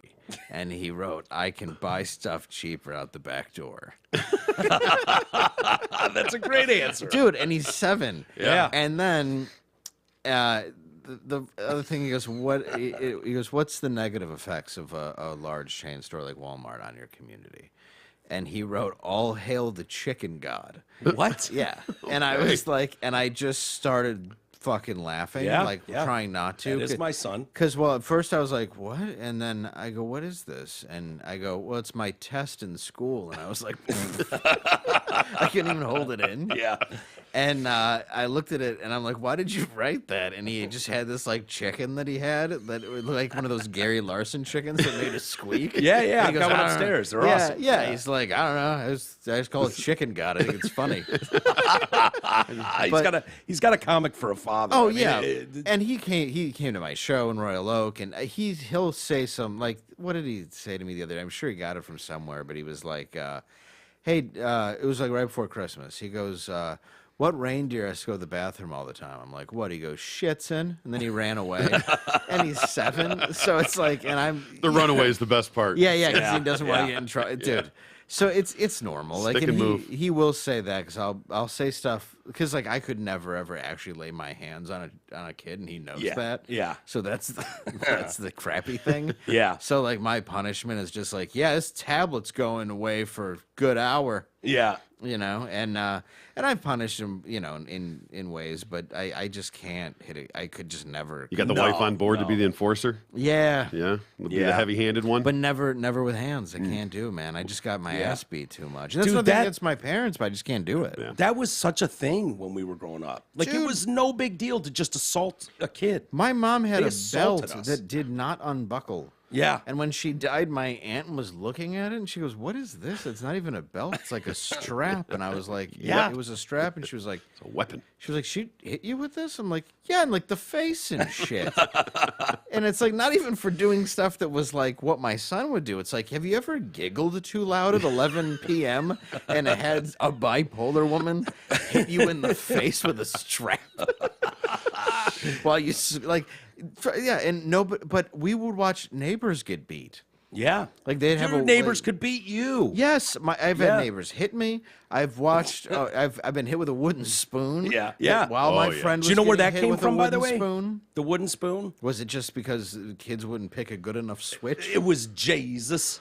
My mom said it was the fucking church. I go, what was with the wooden spoons? Why did all you guys have wooden spoons? Yeah. Seems like a weird thing to grab a cooking utensil. Right. Because and it's funny in our family, my brother Greg, my mom was paddling his ass with a wooden spoon once in the car. He was probably 19, 20. Yeah. And she broke it on his ass. was which driving. The whole room Yeah. lost it. We were like, and she was even laughing like she busted a wooden spoon on G's ass. But I was like, where did this come from? Why did you guys all, it's like, I get it. You're using a wooden spoon, but why wouldn't Mrs. Johnson be using, a fucking whisk or something? Spatula. And she said it was the church. The church taught them. The I was like, ruler. so all of you fucking listen to the church. And some guy was just like, just hit him with a wooden spoon or something. And they all did. Yeah. That's how they disciplined you. Like a nun would bring you up. Like a woman who doesn't have sex and is frustrated would hit your hands. Take your frustrations out on you. Yeah, on a child. On a kid. On a whimsical child for having an imagination. Yeah. Dude, if I walked over and slapped Troy right now, I could go to jail for assault. Right. Literally. But if the kid fucking spills his milk and I decide to tan his ass, we're good. But no, but if it's 1988, dude, we stole mail. I was 6. We stole all the mail in the neighborhood. We didn't think about like what mail meant. Yeah, we were just federal like, hey, crime, sir. Yeah, so we were exceptionally not great kids, but we went from house to house, and I just remember like getting like tons, like the woman probably had died, and I was like, look at all this mail, and we go, and we threw it all in a hockey net. And then my friend's like, let's light it on fire. Because, we all had access. Because, half your furniture in your house in the 80s was ashtrays. Yeah. So it's like, he's now dumping gas on it. And then my other friend's looking for a lighter. His mom comes out. Now, his mom had him young, like kind of an accident. Yeah. So like she was 16 young? 18 young? yeah. Okay. She was the hot mom. Yeah, Yeah. And then, so she kind of got it, though. Like, she's like, guys, this is insane. Stop it. Yeah. Then my other friends, like Jimmy and them, they got a good whooping. I was beaten with a belt, my brother and I, mercilessly in front of the entire neighborhood, and I was grounded for the whole summer. Holy shit. The whole summer. Yeah. And like that's why it was like that's why I think a lot of times I would even be rebellious, but it was like over that. But I still remember like understanding parents. And Clearly that worked well. You learned your lesson and straightened right up. Yeah. Oh yeah. No, it just turned into filling Kroger bags with dog shit that were this big. We burnt down the front of somebody's house. What? We did. With a bag of dog shit. We were like, you got a little crazy. Well, we were like 10. And we got like the Anarchist Cookbook to give you an idea of like what we were interested in. Yeah. I think we got it at what was it called? Like the Groove Shop or something like that. We had somebody older buy it for us. And anyway, it was in Detroit. That can go wrong too when you have someone older buy you shit. Well, yeah, that's what we did. I had Eazy-E's Merry Motherfucking Christmas when I was 7, and I look at my son and I'm like, I was that age when I had that in my headphones, listening to it in a Walkman going to school. Yeah, isn't that crazy? It was the best of times. Yeah, like just it was so great. We introduced the stuff way too early. Way too early. I asked a guy outside a party store if he would rent or buy us a porno. Okay. We were probably 11 or something. He's like, hell yeah, no problem. Gave him the money. He came out with Big Black Mama 5. Yeah. And it was 20 of the fattest, fucking, most disgusting black women you've ever seen, just getting deep dicked by guys. It was like, all right, you got me there, but I didn't know. I was like, dude, that's porn. I didn't mean to cut your story off. No, dude, we did the same thing, and I remember we had a Clockwork Orange parody porn that we had in 8th grade, where it was a guy with like a big Clockwork Orange. Yeah, just like humping a woman's vagina, and we're all like, sure. And my grandma was just a drunken pillhead, was upstairs like half asleep while we were just watching this kind of less offensive version of A Clockwork Orange. Right. Because the girl's willing. Yeah, right. So what did you guys do with a gigundous bag of dog shit? We used to go and we'd light them on fire. So we've decided to go to all the neighbors' houses that also had like dog shit in their backyard and fill a Kroger bag until it was just like this insane amount. You're talking about the paper bag, not the big plastic. paper double bag. There weren't plastic bags back then. No, so it was like a giant Kroger bag stuffed with probably 5 pounds of feces, right? And then we soaked it in Zippo fluid, and then we lit it on fire on our friend's porch, rang the doorbell, and we all ran. Yeah, of course. Now, we didn't stay for the festivities of them stepping it out. Yeah. We also didn't realize they were on vacation. Oh no. So we're standing in front of my friend's house, and all of a sudden we just see fire trucks And we're like, I wonder what that's about. That's not good. And so it burned down like the front of their house. It melted the door, and then burned part of the door and like a good part of like the foyer. And they put it out, and like Monday at school, he's like, I know you guys did that.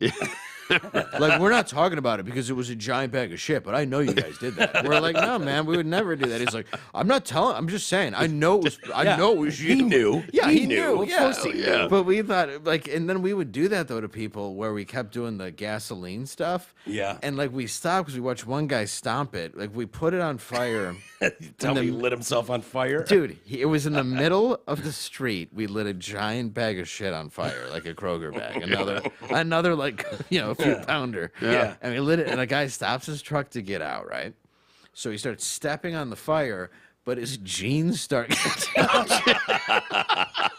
and we're hiding in bushes, dude. Laughing your asses off, We're probably. crying, but we're also terrified because we don't want the guy to actually be on fire.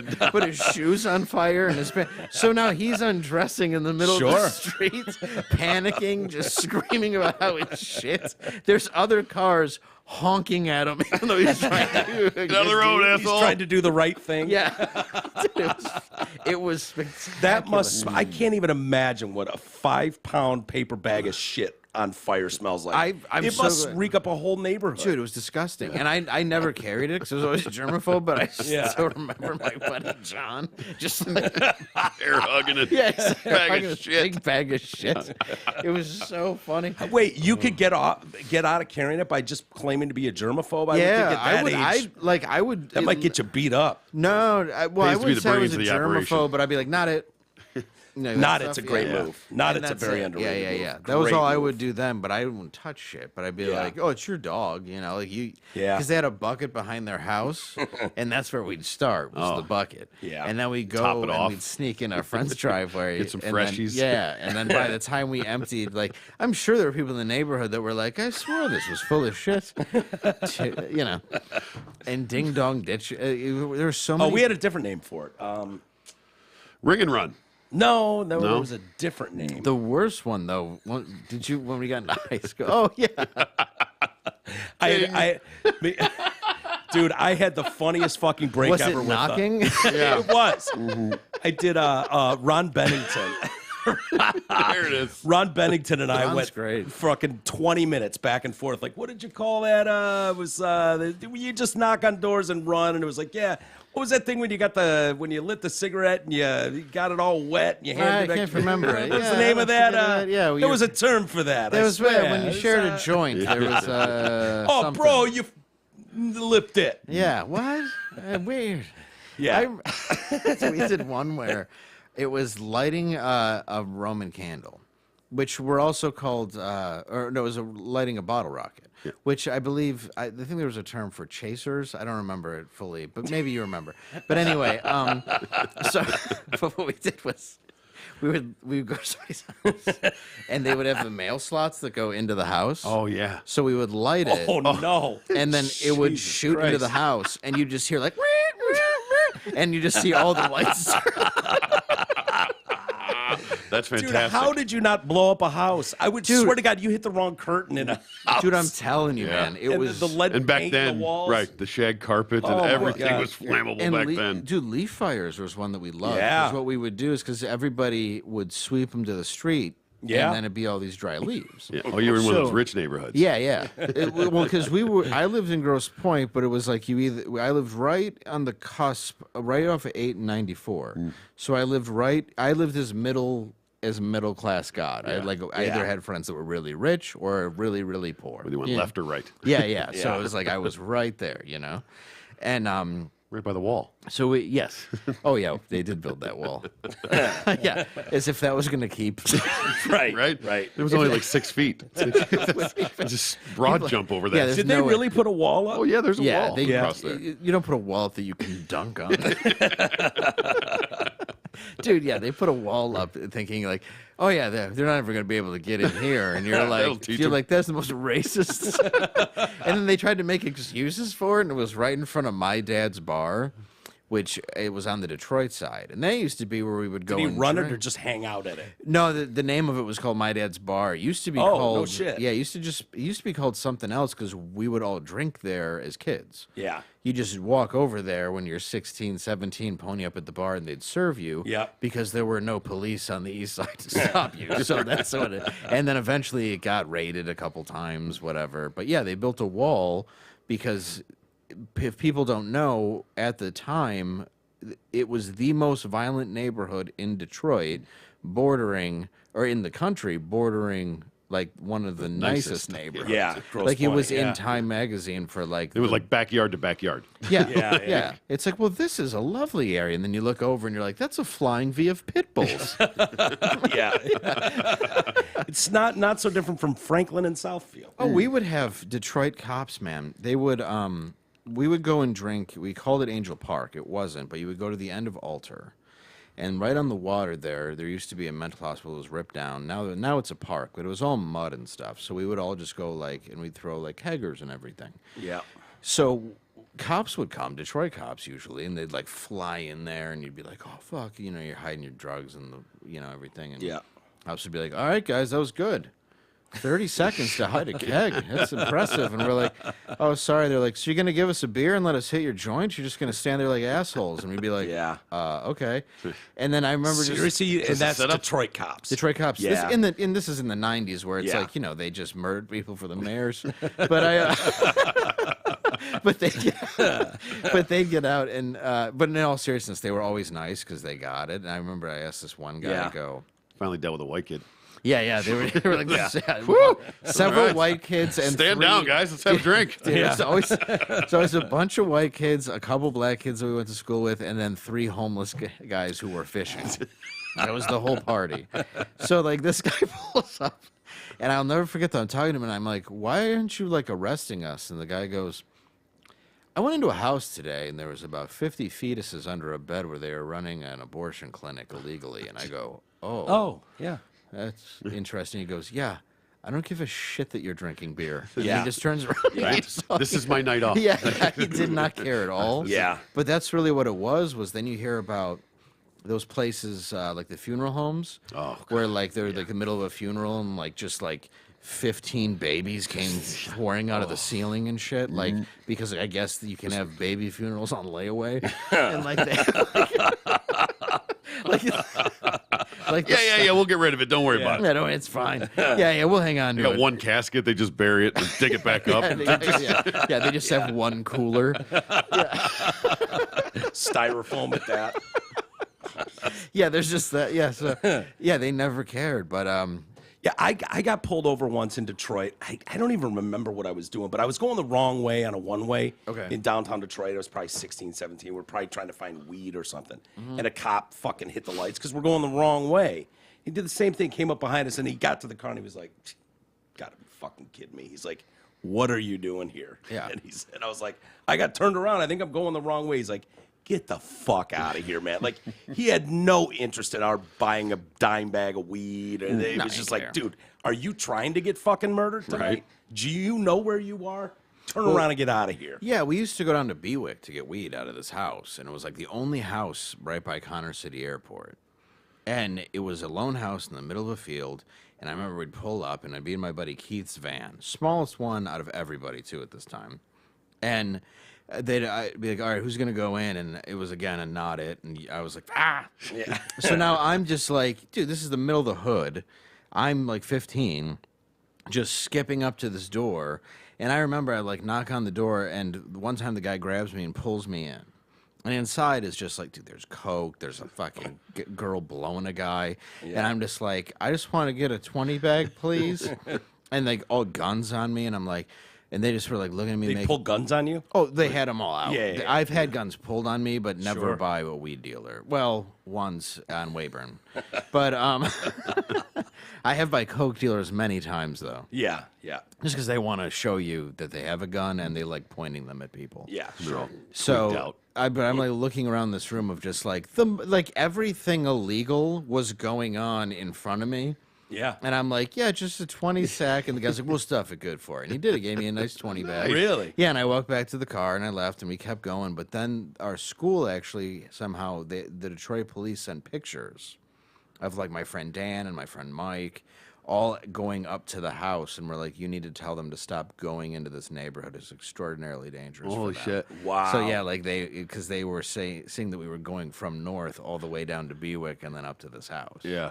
Wow. Yeah, No cause, kidding. Because it was real bad. Oh, but yeah. I mean, I used to fly at City Airport. Did you? When my parents got divorced, so it would have been like late 80s. yeah. Yeah, I used to fly out of that. My mom's horrible My place. mom's buried over there, and like I remember when we were going like in the funeral procession, and I'm like, what the like I couldn't figure out Where are we? Yeah. like we're going through these it was unreal, Matt. But the funeral, I mean, I guess the cemetery is fine for what it is. Yeah, it's quiet. Nobody's gonna get hurt. But I mean, the neighborhood around it, man, it's still Yeah. brutal. That hasn't Yes. come back. No, dude, City Airport too. Yeah. Is that functioning? I think it is. I don't think they do too much commercial stuff out of there anymore. No. But it's on some level it's still open, I guess. Yeah, because it was hood, man. Yeah. Back in the day. Probably I get a mean, dime. Get a dime mag in there now. Oh yeah, for sure. That's what. Well, that's what's so crazy about legal weed and everything, where it's just like, this was such a big problem in Detroit for the longest time, and now it's just available everywhere all the time, and it's 100 times more potent than it Yeah. ever was. Yeah. And I don't think it benefits people personally, What? Having legal weed? having it be the potency that it is. Yeah, Nope. yeah. Especially the gummies. I have nothing against it, but I was even doing a bit about it because like I have my uncle at he's at Christmas.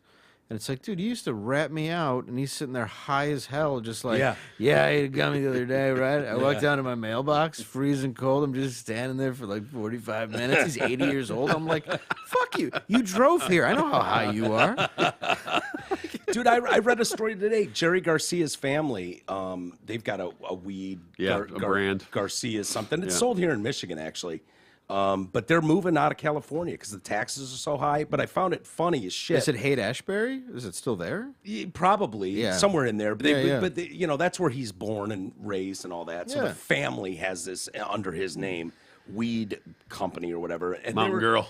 They're bitching about They're bitching about like, they haven't done anything to stop the black market. It's killing us because they don't have to pay taxes.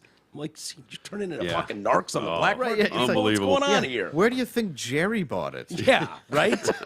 Jerry bought it from on the black market from all those people. What do you?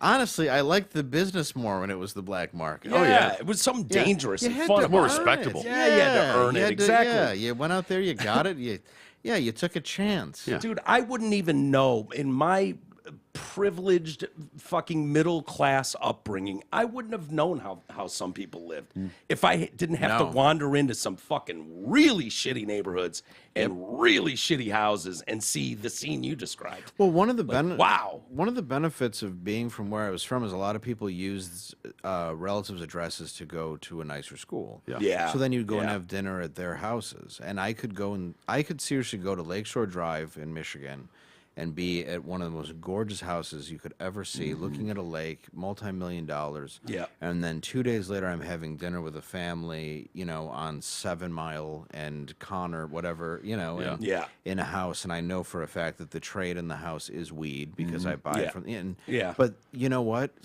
They were happier a lot of the time. Yeah. And I believe saw it. different sides of and to see these different sides of life. Like I always learn, like there's no guaranteed happiness. Like you're really not even supposed to necessarily have it. It's fleeting and it comes and goes. But More it's money, like, more problems. yeah, and but I looked at that always when I was young, of just going like it really is like what you make it, and and you do see that people, and that's the thing that I've said before, there is a leg up and an advantage to certain people, and you have to admit that. And I'm not saying that that's everybody, and I'm not saying that there's this white privilege that automatically makes every white person privileged. I don't believe that either. Yeah. But I do think that I like I sat there going, I had more privilege than this person in the sense of I grew up in a place where I had a mom and dad, regardless of what happened to them and with the government or whatever. I had a little bit more of a leg up than this person. Yeah. Now, maybe these people had more of a leg up, but it's like, dude, I knew people who were rich as hell, but I'll tell you, if you don't mind me, I'm babbling. No, Go it's at it. awesome. I had a friend, and I remember we were up north of one of his cottages, and he had his own lake.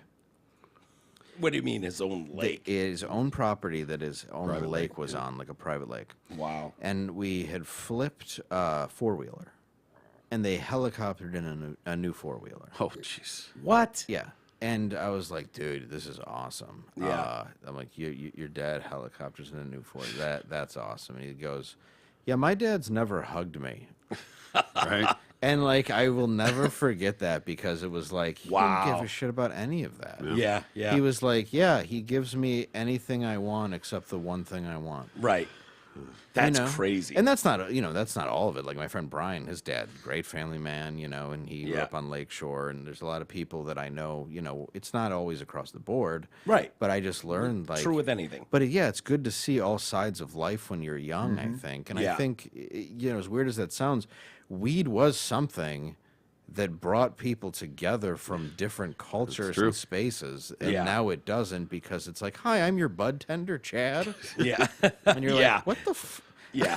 It's got a chart on the fucking, like you're in school. Well, like it's Starbucks. He's like, what can I get you today? What are you feeling like? Yeah. It's funny, when I was younger and living in Livonia, we lived in a, 1,000 square foot home, 1,200, like just a small fucking starter home, no big deal. Yeah. And I remember that neighborhood, first off, the dog, our dog, bit one of the neighbor kids. Yeah. My mom was telling me, and they fucking grabbed this kid, the dad, and came came marching back, fucking pounding on our door. And my mom was like, "Oh fuck, I'm gonna put this dog down for biting this kid."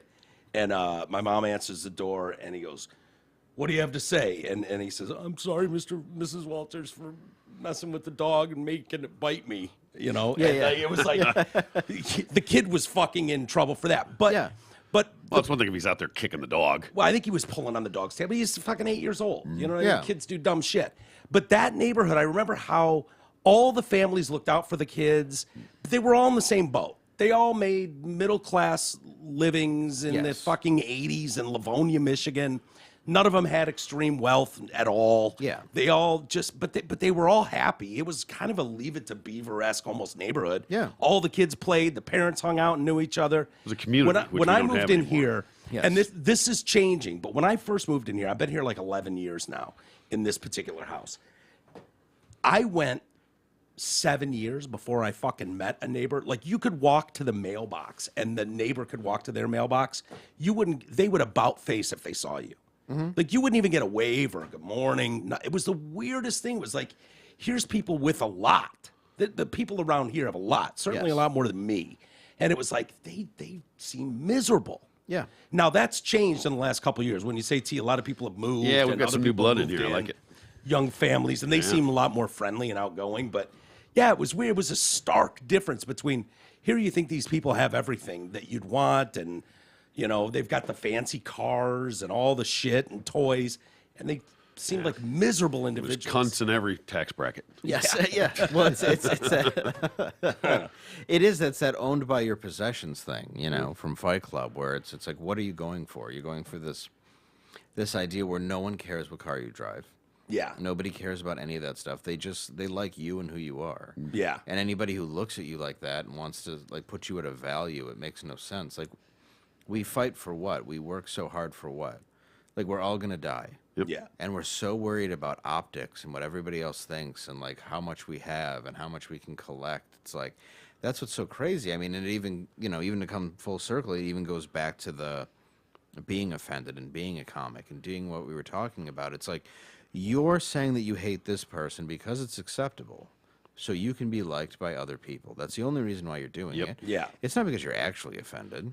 Right. The only way you can really You don't be even know the offended- person generally. Right, yeah. It's like the only way you can really be offended is if somebody does something directly to you that's Personally. egregious, unless you're completely insane. Yeah. Right.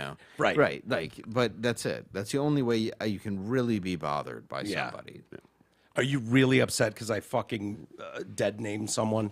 Really? Yeah. Personally? No, I'm upset You're that gutted. you said dead name. Yeah. No, but it's true. Like, and if somebody does that, it's not even. And people would say like, "Oh, well, you got to respect that." It's like, yeah, I'll call you whatever you want. I don't care. Yeah. I have no problem with that. I've known you as Andrew your whole life. Yeah. And I slipped. So you got to give me a little bit of Sorry, leeway. Andrea. Yeah, I'm sorry. Yeah, I'm sorry, Sheila. Either which, okay, I'm sorry. You're ruining Christmas, Andrea. If you'd like to hear comedy like that from our very dear friend Dave Landau, you do have some shows coming. You know, I printed some things Muskegon. Muskegon, but all I have is Muskegon. I don't That's have a fine. club That's name or what anything. we should promote. Really? I want to sell that one. So that's coming up on the 4th, February 4th. February 11th. Wait. Oh, Muskegon. Yeah, you're in Cottonwood, Alabama on the 4th. No, I'm not anymore. You're not? They had to move the Jesus date Christ. now. Really? Yeah. So Okay. February 11th, I'm in Muskegon. Okay.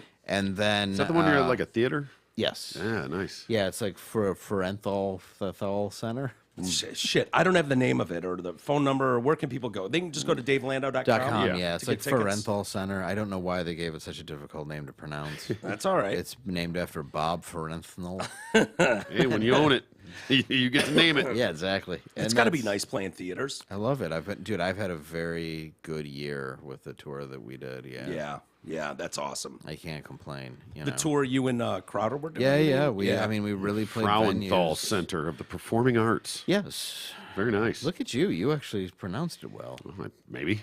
I have no yeah, idea. that's true. Well, I you could did have it with confidence. That's all that key. matters. Yes, indeed. Just lean into it. Key West. Key West, I'm going to be at my buddy Tom Dustin's club. Oh, badass. You're doing a week, too, March 6th through the 12th at Brad Garrett's Comedy Club. Vegas, In yeah. Vegas, Yeah, the yeah. MGM Grand Hotel and Casino with Matt McClowry. Yes, and Brad. Is Brad? Brad's going to host the show, yeah. Oh, great. Yeah, we're going to do some cool stuff that week. I can't announce it yet, but if you're listening, you might want to come out to Vegas. Okay. Very cool. I believe the flights are really cheap. Yeah. And there's whores. Yeah. There yeah. are whores. Definitely. Are they do they still have whores? Can you still have whores in Vegas? I don't know. Sometimes you just see them sitting there, like Yeah. when you're walking back to your Kind hotel. of depressing. Yeah, they're not the A team. No. You generally don't see the A-team. Yeah. No, I don't think. I think they're at home being cam models now. Yeah, right? Yeah, you right. They're just doing their You don't need to do it. OnlyFans. Yeah, now you just get the ones that'll be like, I'll use my feet if you want. Yeah, $50. That's pretty cool. And then, are you going to London? I am. You're doing Great Britain. Oh. I'll be in Great Britain on the 4th of July. I thought it'd be the funnest day to do London. Really? Yeah. Did you pick that date? Yes, I did. Really? Yeah. You just wanted to get out of America on its birthday? No, I've been trying to get out of doing 4th of July stuff for many years. So I figured, hey, why not go to the old country? Even though I have no blood ties to it. But Sure. I just go there, and that was one of the dates they offered, because I guess they don't do the weekend thing like here. So during the week is when they have their shows. Really? So it's like a Wednesday, yeah. No kidding. Now, how did Yeah. that come about? We just, thanks to the Crowder Show, I've actually had, and even Kumia, I have a lot of fans in the UK. Awesome. Turns out. So they kept asking, and I tried to find a venue, and this theater popped up, and they gave me an offer, and I'm really excited about That's it. going to be great. Yeah, I really am. I've never been to London. I've been wanting to go. Yeah. I've wanted to go since I watched Faulty Towers with John Cleese. Oh, yeah. You're the movie guy. I don't get the reference. You got it. It's an Faulty old, Towers? It was a TV show. Oh, okay. For on the BBC back in the 70s and 80s. Yeah. Yeah, really, really great show. Well, this could open a whole new door for you, because if you remember the very first time you came in here years ago, I said, Dave, I texted you afterwards, and I said, you're going to be an international star. Well, thank you. I really believe that. Like, your shit is so good. There was a time where I was like, fuck, what's he going to do once he tells all these stories he has? Because they're so funny. Thank you. Whether it's the, the mental hospital and the penis master. Yeah. Any of the, but once you tell those, you've told them, like, what's he going to do after that? And then we saw you. I think Troy and I went to a show, actually. And I was like, oh, I've been to a few. December. Yeah. yeah, we've been to. Well, we went to one out in Ann Arbor with Yeah. Who middled for you? Brad Wenzel. Yes. Yeah. That was a Yeah. good show. Yeah. He was- Yeah. he could tell. But I remember very walking fun. out of there going, oh, That was the this first time mother- I'd seen you. And this- I was like, okay. Yeah. Thank Yeah. you. Legit. Like, this is a heavy hitter. He doesn't need any story to live on or support himself. Like, he's just naturally hilarious up there. So, highly recommend you. people go see you. You've got a special. How are you doing on time? Are you okay right now? I'm fine. Okay. Because I got a few things I want to talk to you about. Yeah, man. But you've got a special coming out. You filmed it, I believe, at Ridley's Comedy Castle. Yes. You were just showing us the very brief open. Yes. For it before we came down here. You got to be excited about that coming out. I'm very excited. It was done by my friends Bryce and Ken.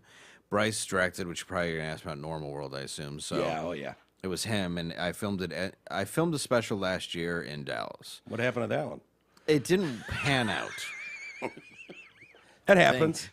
Things sort of. One of the cameras didn't work the way that My camera turned purple the other day. I get it. Did it really? Yeah, whole thing. I was just purple. It was like purple haze. Yeah, like, you dump a great deal of money into something, and it just isn't what you wanted. And well, then, I'm assuming the content was the problem. yeah. We'll go with that one. Yeah, content. Technical difficulties. Yes, it was a technical difficulty. Sure. It wasn't. Yeah, it was my fault. And Ish. You're a perfectionist. That's fine. I It know. just wasn't what you wanted. Yeah, Let's go ahead and do it again. Yeah, Certainly wasn't anybody else involved. No, there was no one involved. No one. Yeah. And then I decided, why don't I just go back to my roots, to the club where I first started, and film it in Detroit. Awesome. And we filmed at the Comedy Castle. We filmed 4 shows, and the early show Saturday, I was like, no, I just like this one. So we were just using that one. Really? Yeah. So you're not doing. really? Did you have to wear the same outfit for? Yeah, what's each sad night? is I'm wearing one of my merch shirts. Yeah. Because I spilled something on on the shirt I had, and then nobody's my size. I'm 5'6" and 180. That's not a size anyone makes. It's a shape.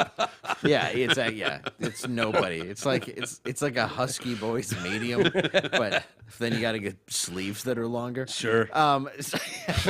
Yeah, I go to a lot of tailors, believe it or not.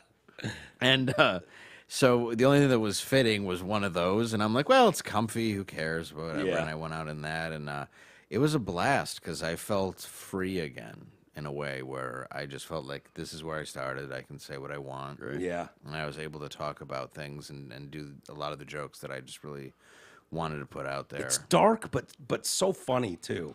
Yeah. I was at one of those shows. I don't know. We went Thursday. Did we go Thursday? Yeah, it was a Thursday night show. Yeah.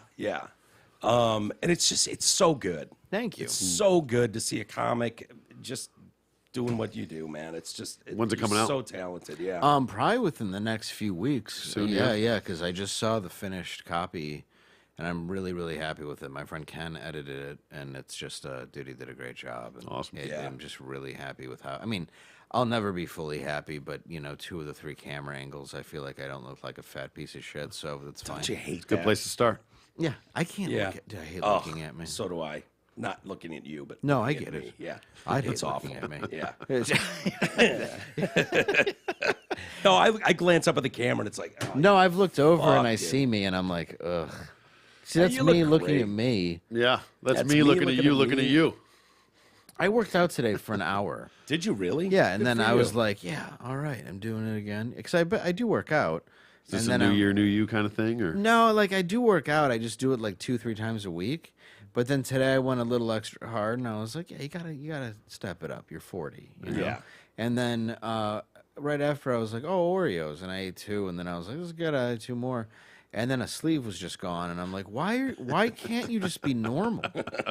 that is normal. Yeah, It's the problem. like I know, like but the first thing I do is like, you know what? That was good. I should go hurt myself. Yeah. yeah, And that's just knock it where- all right back down. Dude, that's just where my brain goes. Like, Start back to zero. yeah, it's just go. That was a good workout. Now it's ruined. Yeah. Yeah, like I've been maintaining. So you're looking at it wrong. That's all you No, can it means do. you at this got point you got is all those for maintain. free. That's Basically, true. you put in the legwork ahead of time. I think you should write a book. I see. This is the Exactly. positive thinking Yeah, that no I need. doubt. You're like, I made room for all these Oreos. And this crippling migraine I have at 4 p.m. when the sugar crashes. Oh, pre-diabetes, you gotta love it. Oh, yeah. Hang in there. I've had a doctor say that Yeah, oh yeah. in a It's very not upset good. fashion. Guess what? They don't change that either. It just gets worse and worse. Yeah. Oh. Every Just year stops that goes becoming by. pre at some point. Yeah. Yeah, exactly. eventually it's just Exactly. like, why is your foot all gangrenous? And you're just sitting there eating a drumstick. Yeah. Like, I don't know. Never mind. Yeah, how many calories you take in a day? That's what I love. many as Calorie. possible. I've never counted calories. Yeah. I imagine if I did, I would be stunned with the number that I put down in a day. I never looked at a wrapper for nutritional value. Even if you do, it's fine. I look at it and I'll be like, oh, that's not too bad. And then I realize, like, oh, that's for one of them. I just ate 12. Yes. Like, Yeah, the amount of you have. Yeah, right. Yeah. Serving size. Fuck. That's bullshit, too, when you get a regular like a 20-ounce Coke is like 4 servings or whatever. Like, yeah. Stop. For who? Why would I? Yeah. Yeah. I was going to have the whole thing. Yeah. That's why I Do bought that on it. a box of candy, and it's like 3.5 servings. You're like, bullshit. This is one sitting. Who would eat that? That's just marketing. I know. I know. Yeah, because they're just like, oh, it's only 60 calories for one animal cracker? Yeah. We'll give you 3. Thanks. Oh, you're doing so much for me. Where does the do you know yet where the special's coming out? Not yet. I have a couple offers. We have a couple places of interest, but I am debating just putting it out myself. Don't let the Daily Wire lowball you. That's all I'm going to say. They offered me $26 million. I'm going live. I love what Louie's done. You know, just going. That's kind of what I want to do. Yeah, it's on my website.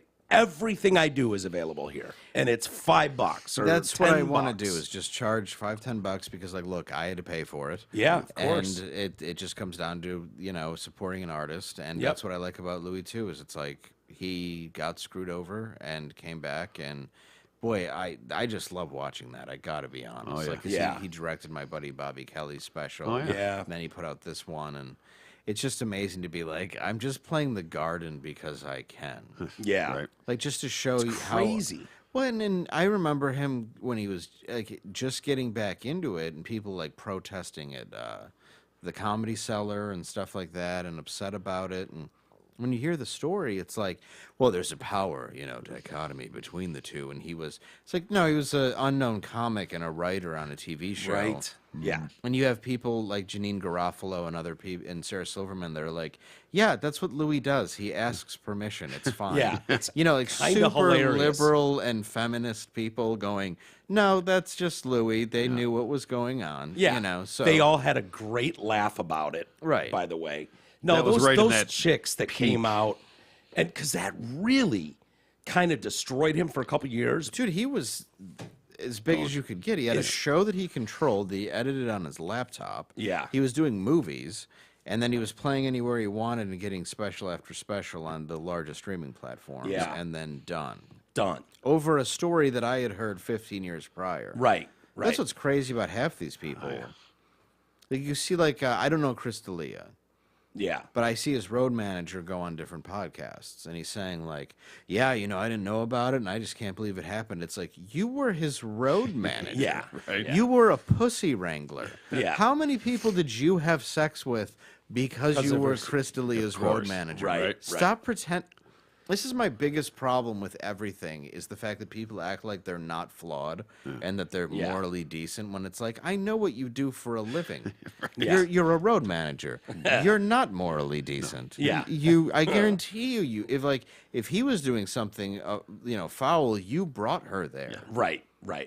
You procured this stuff. Right, and you're Yeah. just going like, I couldn't even believe it. Oh, you couldn't believe a celebrity acted like a jackass? Yeah. Yeah, let's talk to all of R. Kelly's entourage who are going Yeah. to be like, oh, I had no idea. gosh, I just thought he was a great singer. No clue. It's not like Chappelle was doing piss on you jokes 20 years ago. And none of us had any idea.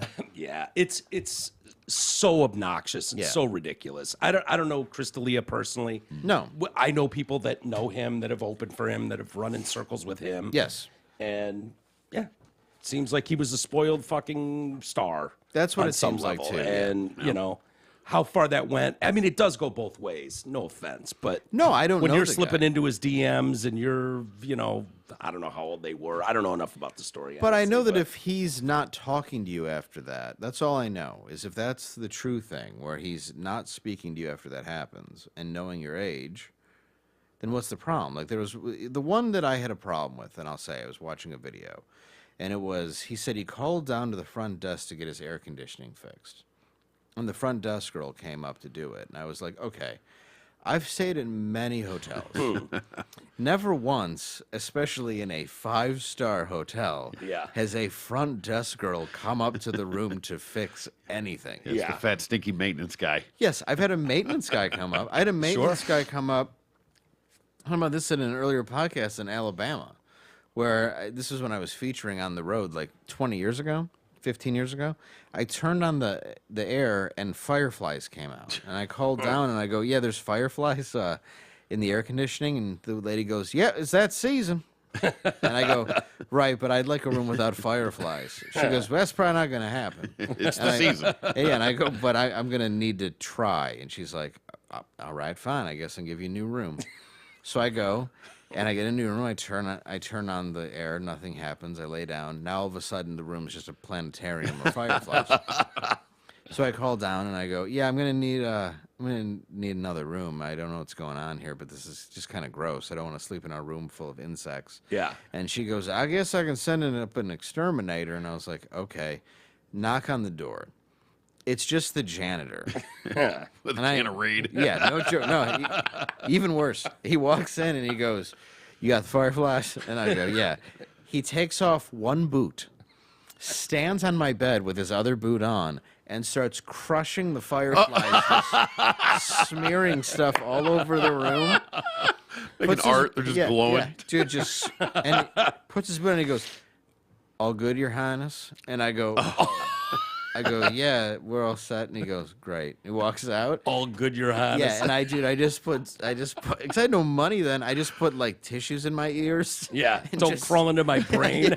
Yeah, and lay eggs. Oh, man. I'll never forget it. Oh, my God, so that's hilarious. Because you see so many of a lot of them aren't here anymore. But remember, like the Red Carpet Inn and all these old hotels. Sure. Like, that's where they would put featurette comics. Like the worst place they could find, where it's like it's just bed bug riddled and awful, and you bring a sleeping bag, and like the hotels weren't even nice enough for trafficking. Like it was one step below that. Won't get anybody to come here if we stay here. Yeah, it's too obvious. You're getting a hooker in this place. Yeah, it's not even by the hour. Yeah, the kind of place where you take your shoes off and your white socks are muddy by the time you get to the bathroom. They were that bad, dude. No joke. Wow. No joke. I wonder what kind of deal they had worked out with these clubs to. Oh, dude, so many just garbage. So many, because a lot of them were bar gigs. They didn't care. They were just like, oh yeah, we'll just putting you up whatever's close and cheap. Yeah, like if you give us close, whatever's cheap. Yeah, exactly. They're like, yeah, like, we'll advertise your hotel, on a table tent, and you give us 2 rooms, and they're like, yeah, that's fine. And then you get there. I remember I was in a place in Caseville, and I would go into this room, and I was with my wife. We'd had sex. And we were laying there. We were dating at the time, and that's why there was sex involved. Yeah. And literally, the door just opens up. A guy walks in, and we both like cover up, and he goes, "Hey." He walks over. He opens up this painting with flowers, and then he hits 2 circuit breakers, closes it, and just walks out, not even knocking. And we're like, "Oh, it's just." And then at night, I go back, and it turns out it's behind the DJ booth. So there's no sleeping because all you hear is like,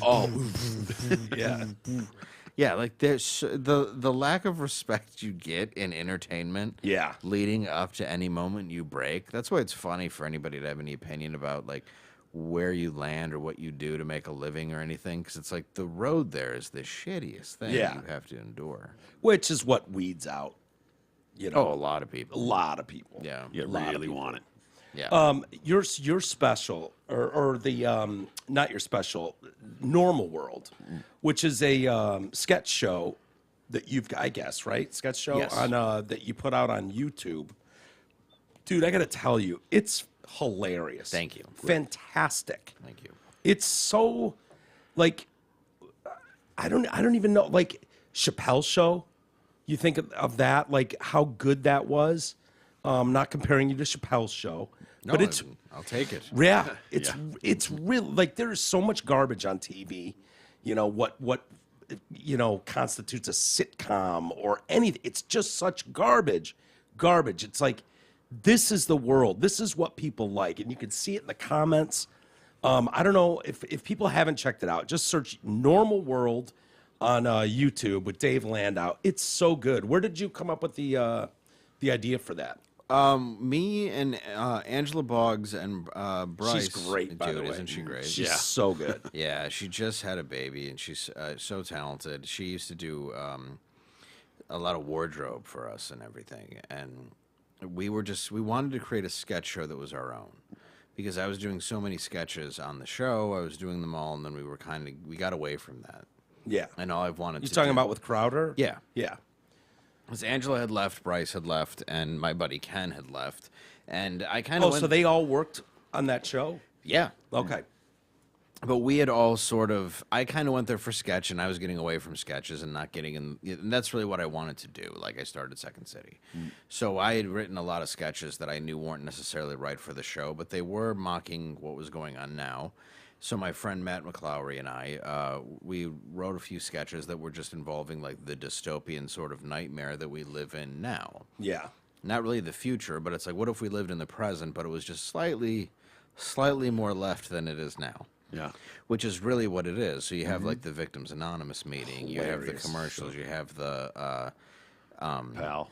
iPal, Yeah. which is and Dude, my favorite one might be the Demon Molesters Express. and It's that, dude, it's the last thing you do Yeah. Right. on it, and it is so strong. thank you. I mean, the graphics are as good as anything you're going to see on. Yeah, production's unbelievable. I mean, the on it. production's Really, really unbelievable. well. Thank you. I mean, I don't know. Are you? Do you have a prop sitting there when you're doing that sketch that No. you're looking at, or are you just pretending you're looking at? No, me and Is there a Lane guy just- in that suit with all the little balls, black balls on? No, that's what was so funny is we didn't have any of it, none of the rope or anything. The only thing we had was the sexy bench. Oh, yeah. So the sexy bench has like the Yeah. I don't know. I guess I don't Spoiler give away alert. too much, but yeah, there's a sexy bench. But yeah, the demon was just something that Just CGI Bryce after or whatever? CGI made. He made that. It's fucking incredible. dude. When he sent it to me, I was like, how? Like, because we ad-libbed a lot of it. Not the other sketches, but that sketch we did. Because we just kept finding. I fun- love the accents and the. Yeah. Like when you come in finally and The kid outside when he's talking to her. It's such a great little interaction. Yeah. That's why we had to do that. Because, So good. Yeah, and for the people that don't, that's what I love is people love that sketch, or they're like, I don't know, it was a bit too much because they don't get that this woman is vulnerable and in this place where she's just trying to move in and have a good night. Yeah. And a guy's talking to her about how he's got to spread a demon's mouth open. mouth fucking casual, just Casual. absolutely. Yes, exactly. But he's real nervous because he's only a trainee. Yeah. Yeah. Right? You know, and it's just this. It's this disgusting. It's dude. It's I don't so know where underrated too. That little bit of it is classic. yeah, because it's after the credits, I Yeah. think, or something. No, Like we have an after credits scene of where it continues. Yeah. Yes, which is great. I watched that. I was laughing my ass off. I mean, it's all really good. Thank you. The subtle things in there, just leading off Victims Anonymous with the mask thing. Thank you. is so fucking funny and it's so relatable. We all know that person, you know, and those people, and seeing them get all fired up at the fucking Quarter Blacks. I think it's Quarter Black. Yeah. Playing the Muslim or whatever. No, that's Bryce who directed. Oh, that's Bryce. Bryce plays the Muslim who comes in and he's It's the refugee. he's the refugee who's famished. Oh, your wife? yeah. The whole thing about your great. The sketch about, like, really, usually when even on the best episodes of SNL, you get, okay, you know, the cold open is a good whatever, and then, you know, maybe you'd get one or two sketches in there that you go, that was worth doing, and then there's a bunch of filler garbage. Yeah. Like, dude, there's no filler in this. And that's what None. we wanted, and part of it is what I don't like about SNL is I loved SNL more than anything. That's all I ever wanted to do. Kids in the Hall as well. Oh, yeah. And the problem with SNL is it's whatever it's missing, it's become an echo chamber where it's Yeah. like, who writes this? The CIA? Like, I don't understand like what I'm watching half the time. Yeah. Every now and then they hit a mark that's great. But for the most part, it doesn't even look right. For some reason, it just doesn't. No. It just doesn't transfer anymore to digital HD the way that it once did. It just doesn't look right. Yeah. And the news still works, but that's Yep. it. That's the only thing that's, So But you funny also say have two that. comics delivering it, so I think it makes sense. But with this, we wanted, everything to not be an echo chamber. It's why if you look at like the 1555 start over. Yeah. That's supposed to be a version of reality where it's like, far right thinks that this is what's really, really going to happen. And far left really kind of wants this to happen. Yeah. So we're kind of making fun of both sides by doing this ridiculous thing. All of it. That's the one where you found out your son is Straight. Yeah. And like, the side So of me funny. is like, it's like gun-free zone. This house is protected by tolerance. Yeah. And then the people you call do show up armed to the teeth, but they're covered in rainbow glitter. Yeah. So it's So is this a one-off, or is this something you're going to continue doing? we want to continue, but we threw it up as episode 1 to get the attention, and we want to sell it. We have a couple interested entities, but I may even crowdfund it because I want to make it where it's always. I'll give you $100 right now. Really? Yeah. Well, I will put it in the pile. Honestly, it's like so good. How does a sketch come together? Like, trying to get out the gate seems like it'd be hard. Like, we're sitting in a room and it's like, I'm thinking about this thing. I'd be so like nervous to pitch. Like, all right, here's the thing. There's a demon. Stay with me here. Yeah. You know what I mean? Like, and it's like when you see it all come together, it works. But I imagine the pitch has to be like, boy, oh boy, that sounds a little weird. What I would do, and I would do this for a lot of times for Crowder, is I just write it. So like I would put together, for example, like I would pitch to Crowder on his show, for example.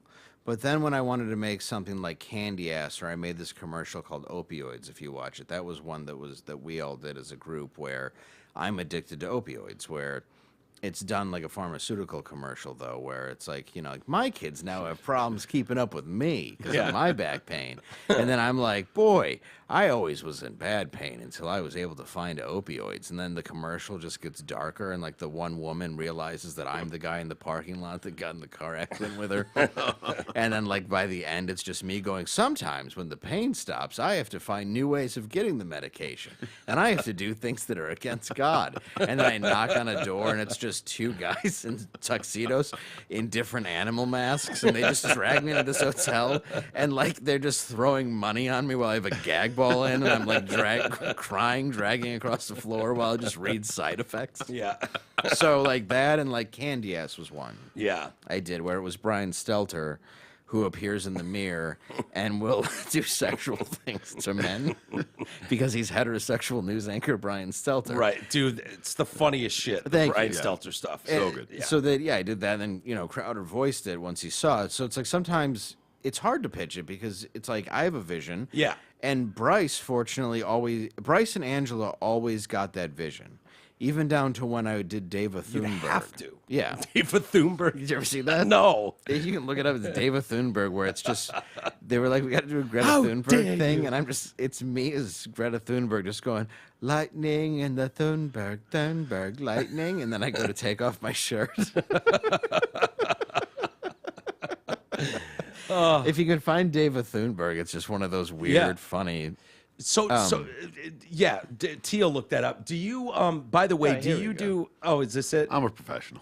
Yeah, climate claims. Yeah, like this is something you just have to make.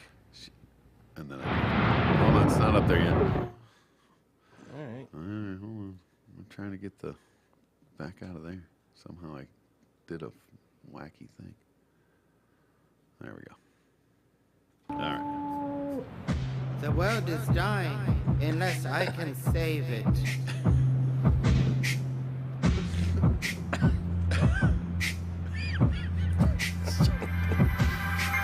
Thunberg, fear the Thunberg. I was lightning and then Thunberg, fear the Thunberg. Lightning and the Thunberg. Kids were laughing in my classes.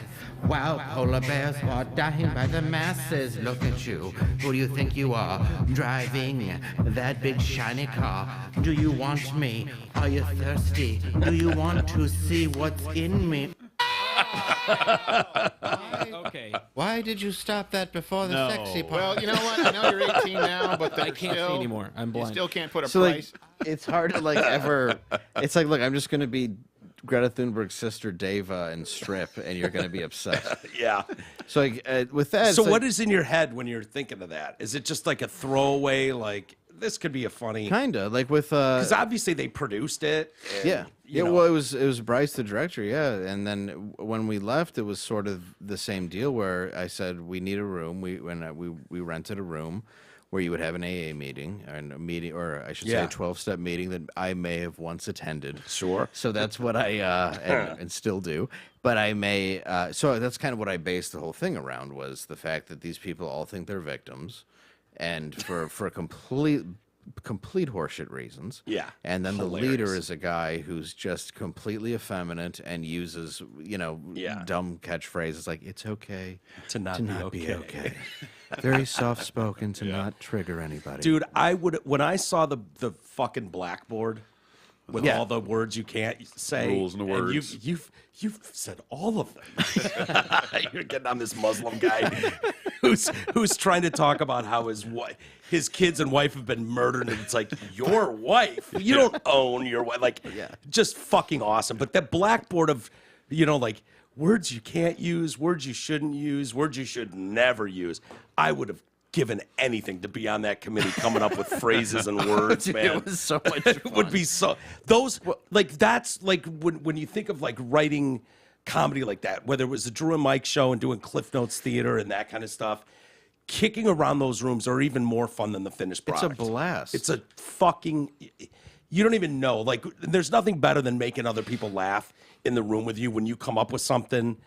Well, that's how you know it works. Like, the one thing like that was ad-lib that everybody just fell out ended up being, and it's in the trailer and stuff, where it's just where I just go, the love of my life was murdered behind the Chili's. And I just said that to see if I could break the room. Yeah. And I had just enough 5 seconds of pause for him to use because everybody burst Lost into it. laughter. And we're like, okay, we'll keep that. And that's what's fun. Like, yeah, it's kicking it around, seeing where you can take it. And then I love improvising on set. It's like the Christopher Guest thing where it's like, yeah, have an idea of what you're doing and the lines, but it's like if you feel like saying something funnier or your character says it different, do that. Like, don't feel like I never want to work with people who feel like they're handcuffed. Yeah. I always want people to feel like they're valuable. And I think the reason why the show works so well is everybody felt like they were important and heard, and it was really just very easy to make. Yeah. If you just treat everybody like they matter, because they do, it's fun. So the graphics are amazing. Yeah. It looks like a real show. Yeah, it was. It's got to be expensive to put that together. Dude, we bought some serious cameras. I bought some serious editing systems. Bryce already had a camera and some editing systems, but we had Angela doing all kinds of wardrobe on it. And the places that we rented, one of the cool things, there's like, it's not like an Airbnb, but there's a place where you can rent places by like the hour just to like film in. Yeah. And like you'll see it and it'll be like, will there be nudity? And you're like, oh, this is how you do porn. And it's like, and that's how we were able to get like, these. Is it cheaper if there's no nudity? Yeah, it is actually. Yeah. I bet. Yeah, we had one guy who came in. It was during the. Like, we have the one dude in the full, like, hijab thing. Oh, yeah. And, I'm sitting there dressed to how I am and we have the one, Austin Choi's all dressed all trans. Yeah. And this guy comes in to show the property to somebody. And he's like, I didn't know you guys were doing a meeting. So we all just stayed in character. And I was like, oh, that's okay. We can just put this on pause for a minute while you show. That's great. Some of the little things, too, I wonder about. Like, you've got the van, and I think the license plate is Assmobile. Yeah. Which is great. And then you've got actual logos for I'm going back to the Demon Molesters Express, and people Was that have to watch imposed, or was it? Is it? really? Yeah. Did you actually get logos made for a van? That was completely put on the van. Yeah. Yeah. Yeah, that superimposed in like graphics after the fact. Yes. Yep. So good. Yeah, the whole thing was the whole van. Really? The whole van? Van's not There wasn't even even a van there? Yeah. Everything else was. Can't even believe what you see anymore. Yeah, it's I know. no, but it's. I mean, Bryce and Ken, and Bryce's eye for cinematography is amazing, and Ken's ability to edit is amazing as well. Where it's like they just can create stuff. Yeah. That I cannot believe. And even in that scene where once he sent the demon to me, I was like, how much do I have to pay for the CGI demon? It's like, yeah. But he invested his So time 'cause he good. loved it. Dude, I couldn't believe how amazing it You was. must have been fucking thrilled. Dude, I knew I didn't know what it was going to be. I knew it'd be a funny sketch. Yeah. Yeah. But when he sends Like me it's this like thing and the Ghostbusters goblin guy, like yeah, something goofy. yeah, and it's like terrifying in the beginning. Where, Dude, like, it is. Yeah, like it's like you could write a horror film. Like Yeah. it's got the music, it's got you know the pops. I mean, it's so good. And then it's laying there and with is a that a ball gag Reddit in its mouth. Yeah, ball gag in its mouth. These teeth. yeah, lock the wheels. That thing's going to end up in the yard. I'm stuck in here with blue balls. I can't have it again. The blue balls line killed me. And it's just, so people pointed out of like, that was funny. A couple people were like, so the demons in the house that they've been tracking all night and they're charging her. It's like, yeah, they're scumbag. Like, Yeah, right? Yeah. Opportunists. These are rapists. It's the subtleties. Like Yeah, we could smack its ass and maybe Yeah. make it go away, but he will be back. Yeah, you know? 95% of the time it's going to come back, and it will be much more angry. Yeah. But the full package will make it go away Yeah. forever. Guaranteed. We've never had a demon come Yeah, back. And that is 80 a- years family business. Yeah, that's a full money back guarantee. Well, no. Yeah. I love, too, the subtle things, the little jokes, because the whole premise is there, you know, with the 555 one about, you know, you find out your Start kid is over, yeah. straight, Yeah. and so you're going to start over. But, like, well, is his girlfriend fat or blue-haired? Manners of a barnyard sow? Like, try to, like, all these bang, bang, bang one-liners. But it's just so good. It's so creative. I think that people have really missed decent Chappelle show style sketch comedy where people are pushing boundaries and doing that stuff. If you haven't seen Normal World, please check it out. You'll love it. It's Dave stars in it. Thank you. Honest to God, man. I you know, from start to finish, I was like, okay, we're getting to the end of it now. It's good. This is where the garbage is going to end up. And it's like, no, that was my favorite sketch of the thing. Yeah, we really. It's really good. The thing that I find most important in comedy, and that's what I even learned at Second City, was heightening. And it's something should always build. And I always wanted it to build for the beginning to where the end is just knocking you out. Yeah. I think that's the way a stand-up show should be. I think that's the way anything should be, you know? But this is going to sound stupid, but one of the things that I love most is outtakes Yes. and stuff.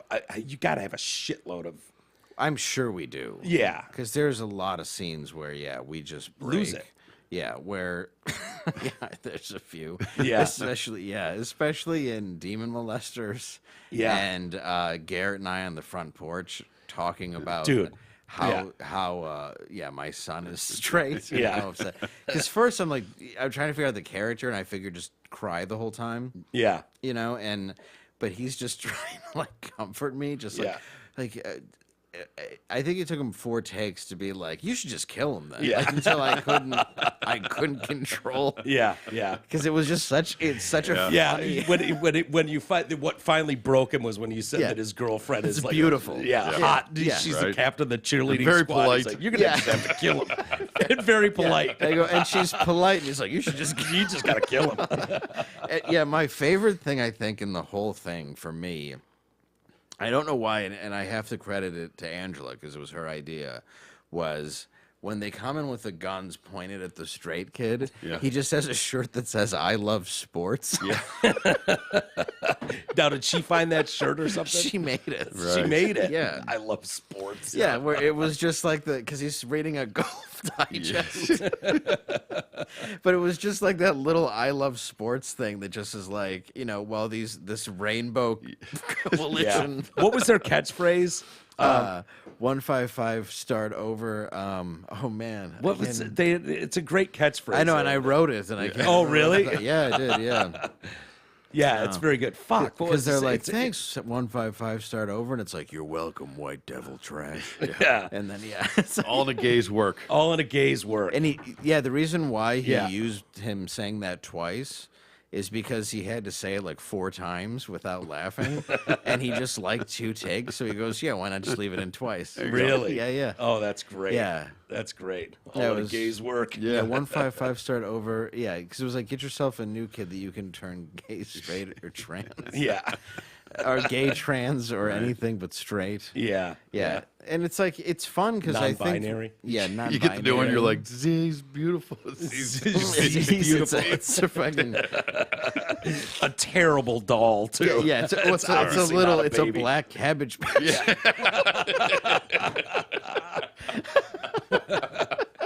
Do you have other stuff you're already thinking about? Oh yeah, we have stuff written. We actually have a thing Anything that else we in the put can? in the trailer that's partially filmed, and that one is called Drugtopia. Okay. And it's making fun of HBO's Euphoria. So it's just HPV's first look at Drugtopia. So it's the producers kind of like, oh, yeah, it's great. It's really original. It's teenagers, right? And they're obsessed with sex and drugs. And then it's like you just see a party and it's just people walking around in like cat ears to the most cliche, obvious songs. Yeah. Just sharing bowls of drugs that no one does. And just like, meandering through. And then it'll just cut back to the producers that are like, yep. And then when you think the show's about drugs, boom, it hits you. They're having sex. And then it just cuts back to the party. So it just completely rips apart that ridiculous idea. Because that whole show is stupid. I don't think I've seen it. Yeah, like so we have if you look at the trailer for Normal World, there's just like one quick clip we have of it for the next episode, but it's Keegan, one of the actors, in a pool, and it's just him in a full suit with a cigarette in his mouth, and it just looks as LA as anything could look for one of those. It's got that kind of teal water, but at night, and very everything was very specifically made to give that like LA druggy vibe that they try to do in every one of those kind of shows. Sure. Yeah, and I even love the fucking Friends theme parody. Oh, dude. Oh, yeah. Which was, where did it? I mean, it looks like it was filmed in New York at the fountain. Yeah, they went to a fountain not far from where the RoboCop precinct was. Really? In Dallas, actually. Okay. Was where they were able to find a fountain that they. RoboCop wasn't in Detroit? No, believe it or not, yeah. But boy, that precinct looks like it should be. Yeah. But they found a fountain. They were Google mapping all over Texas, and they found one that looked like it would be relatively vacant to go film at. Believe it or not, we did this kind of guerrilla style. Yeah, hell yeah. It's better. the best kind.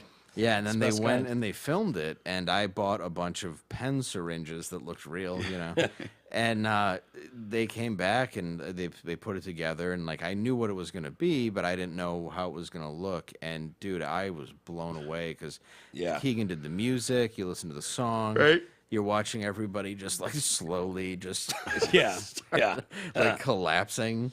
Is there any fear that who was it, the Rembrandts?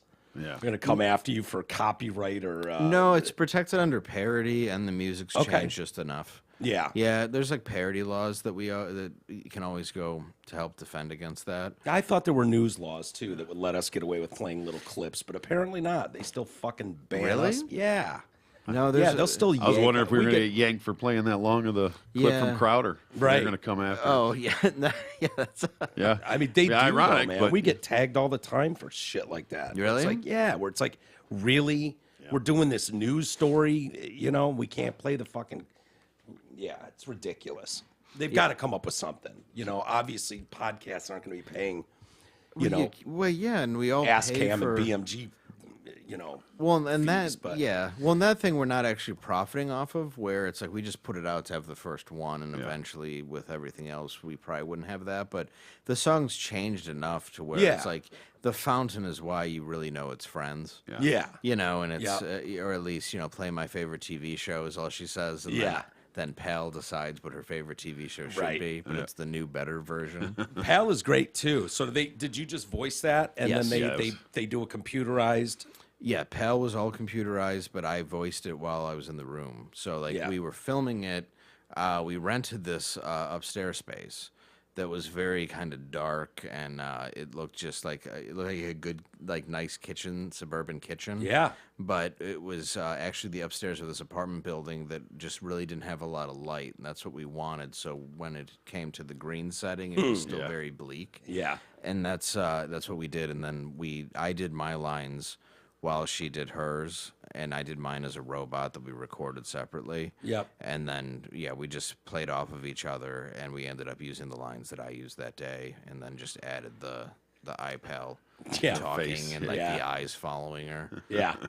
And I don't think it's that far off from reality, too. Dude, it's not. I mean, know what I really, mean? Like, every That's funny, everything but you not did. really. That's the whole point. yeah, everything we did was based on Exactly. real things that were happening, stuff that was Yeah. in the news, the bugs thing, all of that. That's what's Yeah. so crazy about it is we weren't stepping that far away from any form of I mean, the reality. demon fuckers, some creative liberties That there. was a but, that one. Yeah. the rest of Yeah. them. And totally works. It's my favorite one. But Definitely. yeah, there's a it's when you really think about it, it's hilarious. It's funny the whole thing. But then it's like, how funny is this really? Because this is not that far behind where reality is setting in right now. No, it's Scary as shit. No, and it's about being controlled by devices. It's about people who are willing to give up their own family to look better, to Yeah. other groups of people. That's happened. Yeah. I mean, Yeah. that's it's not far from reality. That's even the part where the guy goes the Taliban, and I go, I believe it's pronounced Taliban. Yeah. That was on an actual show on CNN where a guy was like trying to pour his heart out, and the anchor goes, I believe it's Taliban. And I was like, I'm stealing that. dude, I had to put it in there. I Yeah, was like, absolutely. to correct somebody Yeah. who's from there Yeah. on the, balls. terrorist organization the gall. that hurts their family was one of the most amazing things I had ever seen. That's Yeah. why it's like, I believe it's pronounced Taliban. So good. Yeah. Definitely worth it. And hopefully, I look forward to seeing a bunch more. Yeah. Thank Yeah. you. Yeah, It's got to be fun having just total liberty like that, and working with a great group of people like that, all sort of on the same page. Everybody's got their little role. Yeah. You never know where it can go. It's really cool. Yeah, it's really cool when you let people just kind of do what they want to do artistically. Because anytime you put any sort of like turn the screws on people, they don't want to do it. Yep. Right. And when right. you want to just have fun, Yeah. you're a little kid with a camcorder. Yeah. and it's a blast. We all remember those days too. Crank calling people. Like that's what we all did. You know what I mean? Like, and they were good. We could really yeah. fuck with people. Yeah, we did. You know? Yeah. And it never got old to me. That's why the Drew and Mike show was so fun. It was like, oh my God, I'm crank calling people using drops from Arnold Schwarzenegger's voice or whatever. We started doing that shit. Yeah, we that were was like you the guys. originals. The with John Kimball. yeah, John Kimball, Detective John Kimball. Like, dude, I would sit in the production room and just call fucking people and had a blast. I'm in my 30s at this point. Like, dude, what am I doing? And then I'd fucking edit some shit out, make it work, tighten it up, whatever, and air it. And some of the funniest shit ever. Yeah. And still is. You got to start filming in Detroit. That's what. Well, it is the right place for it. I feel. Yeah. Because there is just such a dystopian feeling that you can get from certain places, and I mean that as a compliment. Yeah. Yeah. There's so many cool places to film that just it doesn't look like anywhere else. I mean, when Yeah. the film industry was here, they made it look great. Like the only thing that didn't was like Detroit 187, and I'm like, how do you make this look like cheesy and like everything's Main Street Royal Oak? But like otherwise, everything they filmed here looked incredible. Yeah, Yeah. because you can get everything here. From the water to the woods to the urban to everything. The So seasons. all the seasons. Yeah. Like Gran Torino, it's beautiful. It's Yeah. a beautifully shot movie. Right. Yeah. There, definitely. And you just don't see a lot of places that can offer everything that you can. You can have a burnt down, like you can have Transformers ripping through a train station or an Yeah. abandoned Packard plant. Yeah. Yeah. Or you can have just suburban America in the 1950s. Yeah. You know what? We'll end on this. It just hit me today. I think they brought the official charges against Alec Baldwin The other day, yeah. the other day, but I there was an update today that an official paperwork went through or some okay. shit. I don't know, whatever. But for the Russ shooting, and it's like, oh yeah, this gun should have been loaded. It should have had blanks, and then blah. I don't even care about the debate on that. But I'm wondering do you have any idea how they shoot those scenes in movies when it looks like these guys are just ripping off massive amounts of gunfire? It looks totally real. how are they doing that? Is that all CGI? It certainly doesn't look like CGI. It's the Brandon Lee special effects team. That one. Yeah, what it is I don't know if it's blanks necessarily. Like, that's the thing that's odd, because what I guess it tends to be is there's like a piece of, like, I don't want to say shrapnel or something that gets stuck in there that ends up being a projectile. Right. And what I don't understand is I've done a movie where we had guns. Yeah. And we used those airsoft. Yeah, and you didn't have to fire any of them, and they all came off as if they were shooting. Really? And I made my movie for $7,000 in 2013. Yeah. And it looks pretty damn good. So I imagine if you had millions and millions of dollars, there's got to be a way to do it that's a lot safer. The other part I don't get is, why are you aiming it at someone? Right. Right. Either way, like, no matter what you're doing, even if the shot's in front of you, why is the person in front of you? That doesn't make any sense. You know how cameras work. You can step aside. You can have something that's showing you exactly what the camera's seeing while you're a safe range away. Right. To me, what strikes me as odd is that seems, if he was the director, that's a lot of ego, probably having to deal with temper tantrums on set, doing exactly what he wanted, nerves, and that's how you get a gun pointed at you and something like that. That's why I do think he is somewhat responsible, because there's so many ways where you can film a scene like that where it doesn't go awry. Yeah.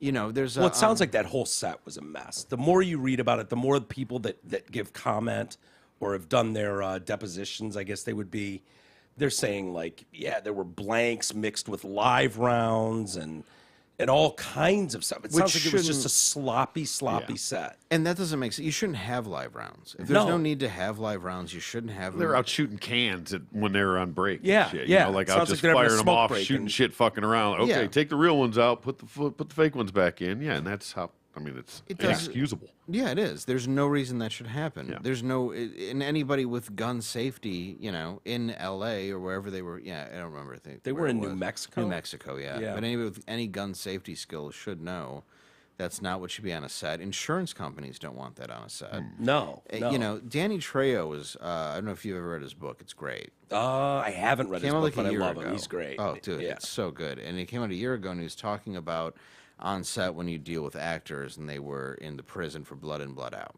And Danny had been in prison for real. And, you know, the director goes, I need you guys to put on this vest right now. And they were like, no, we're in character, whatever.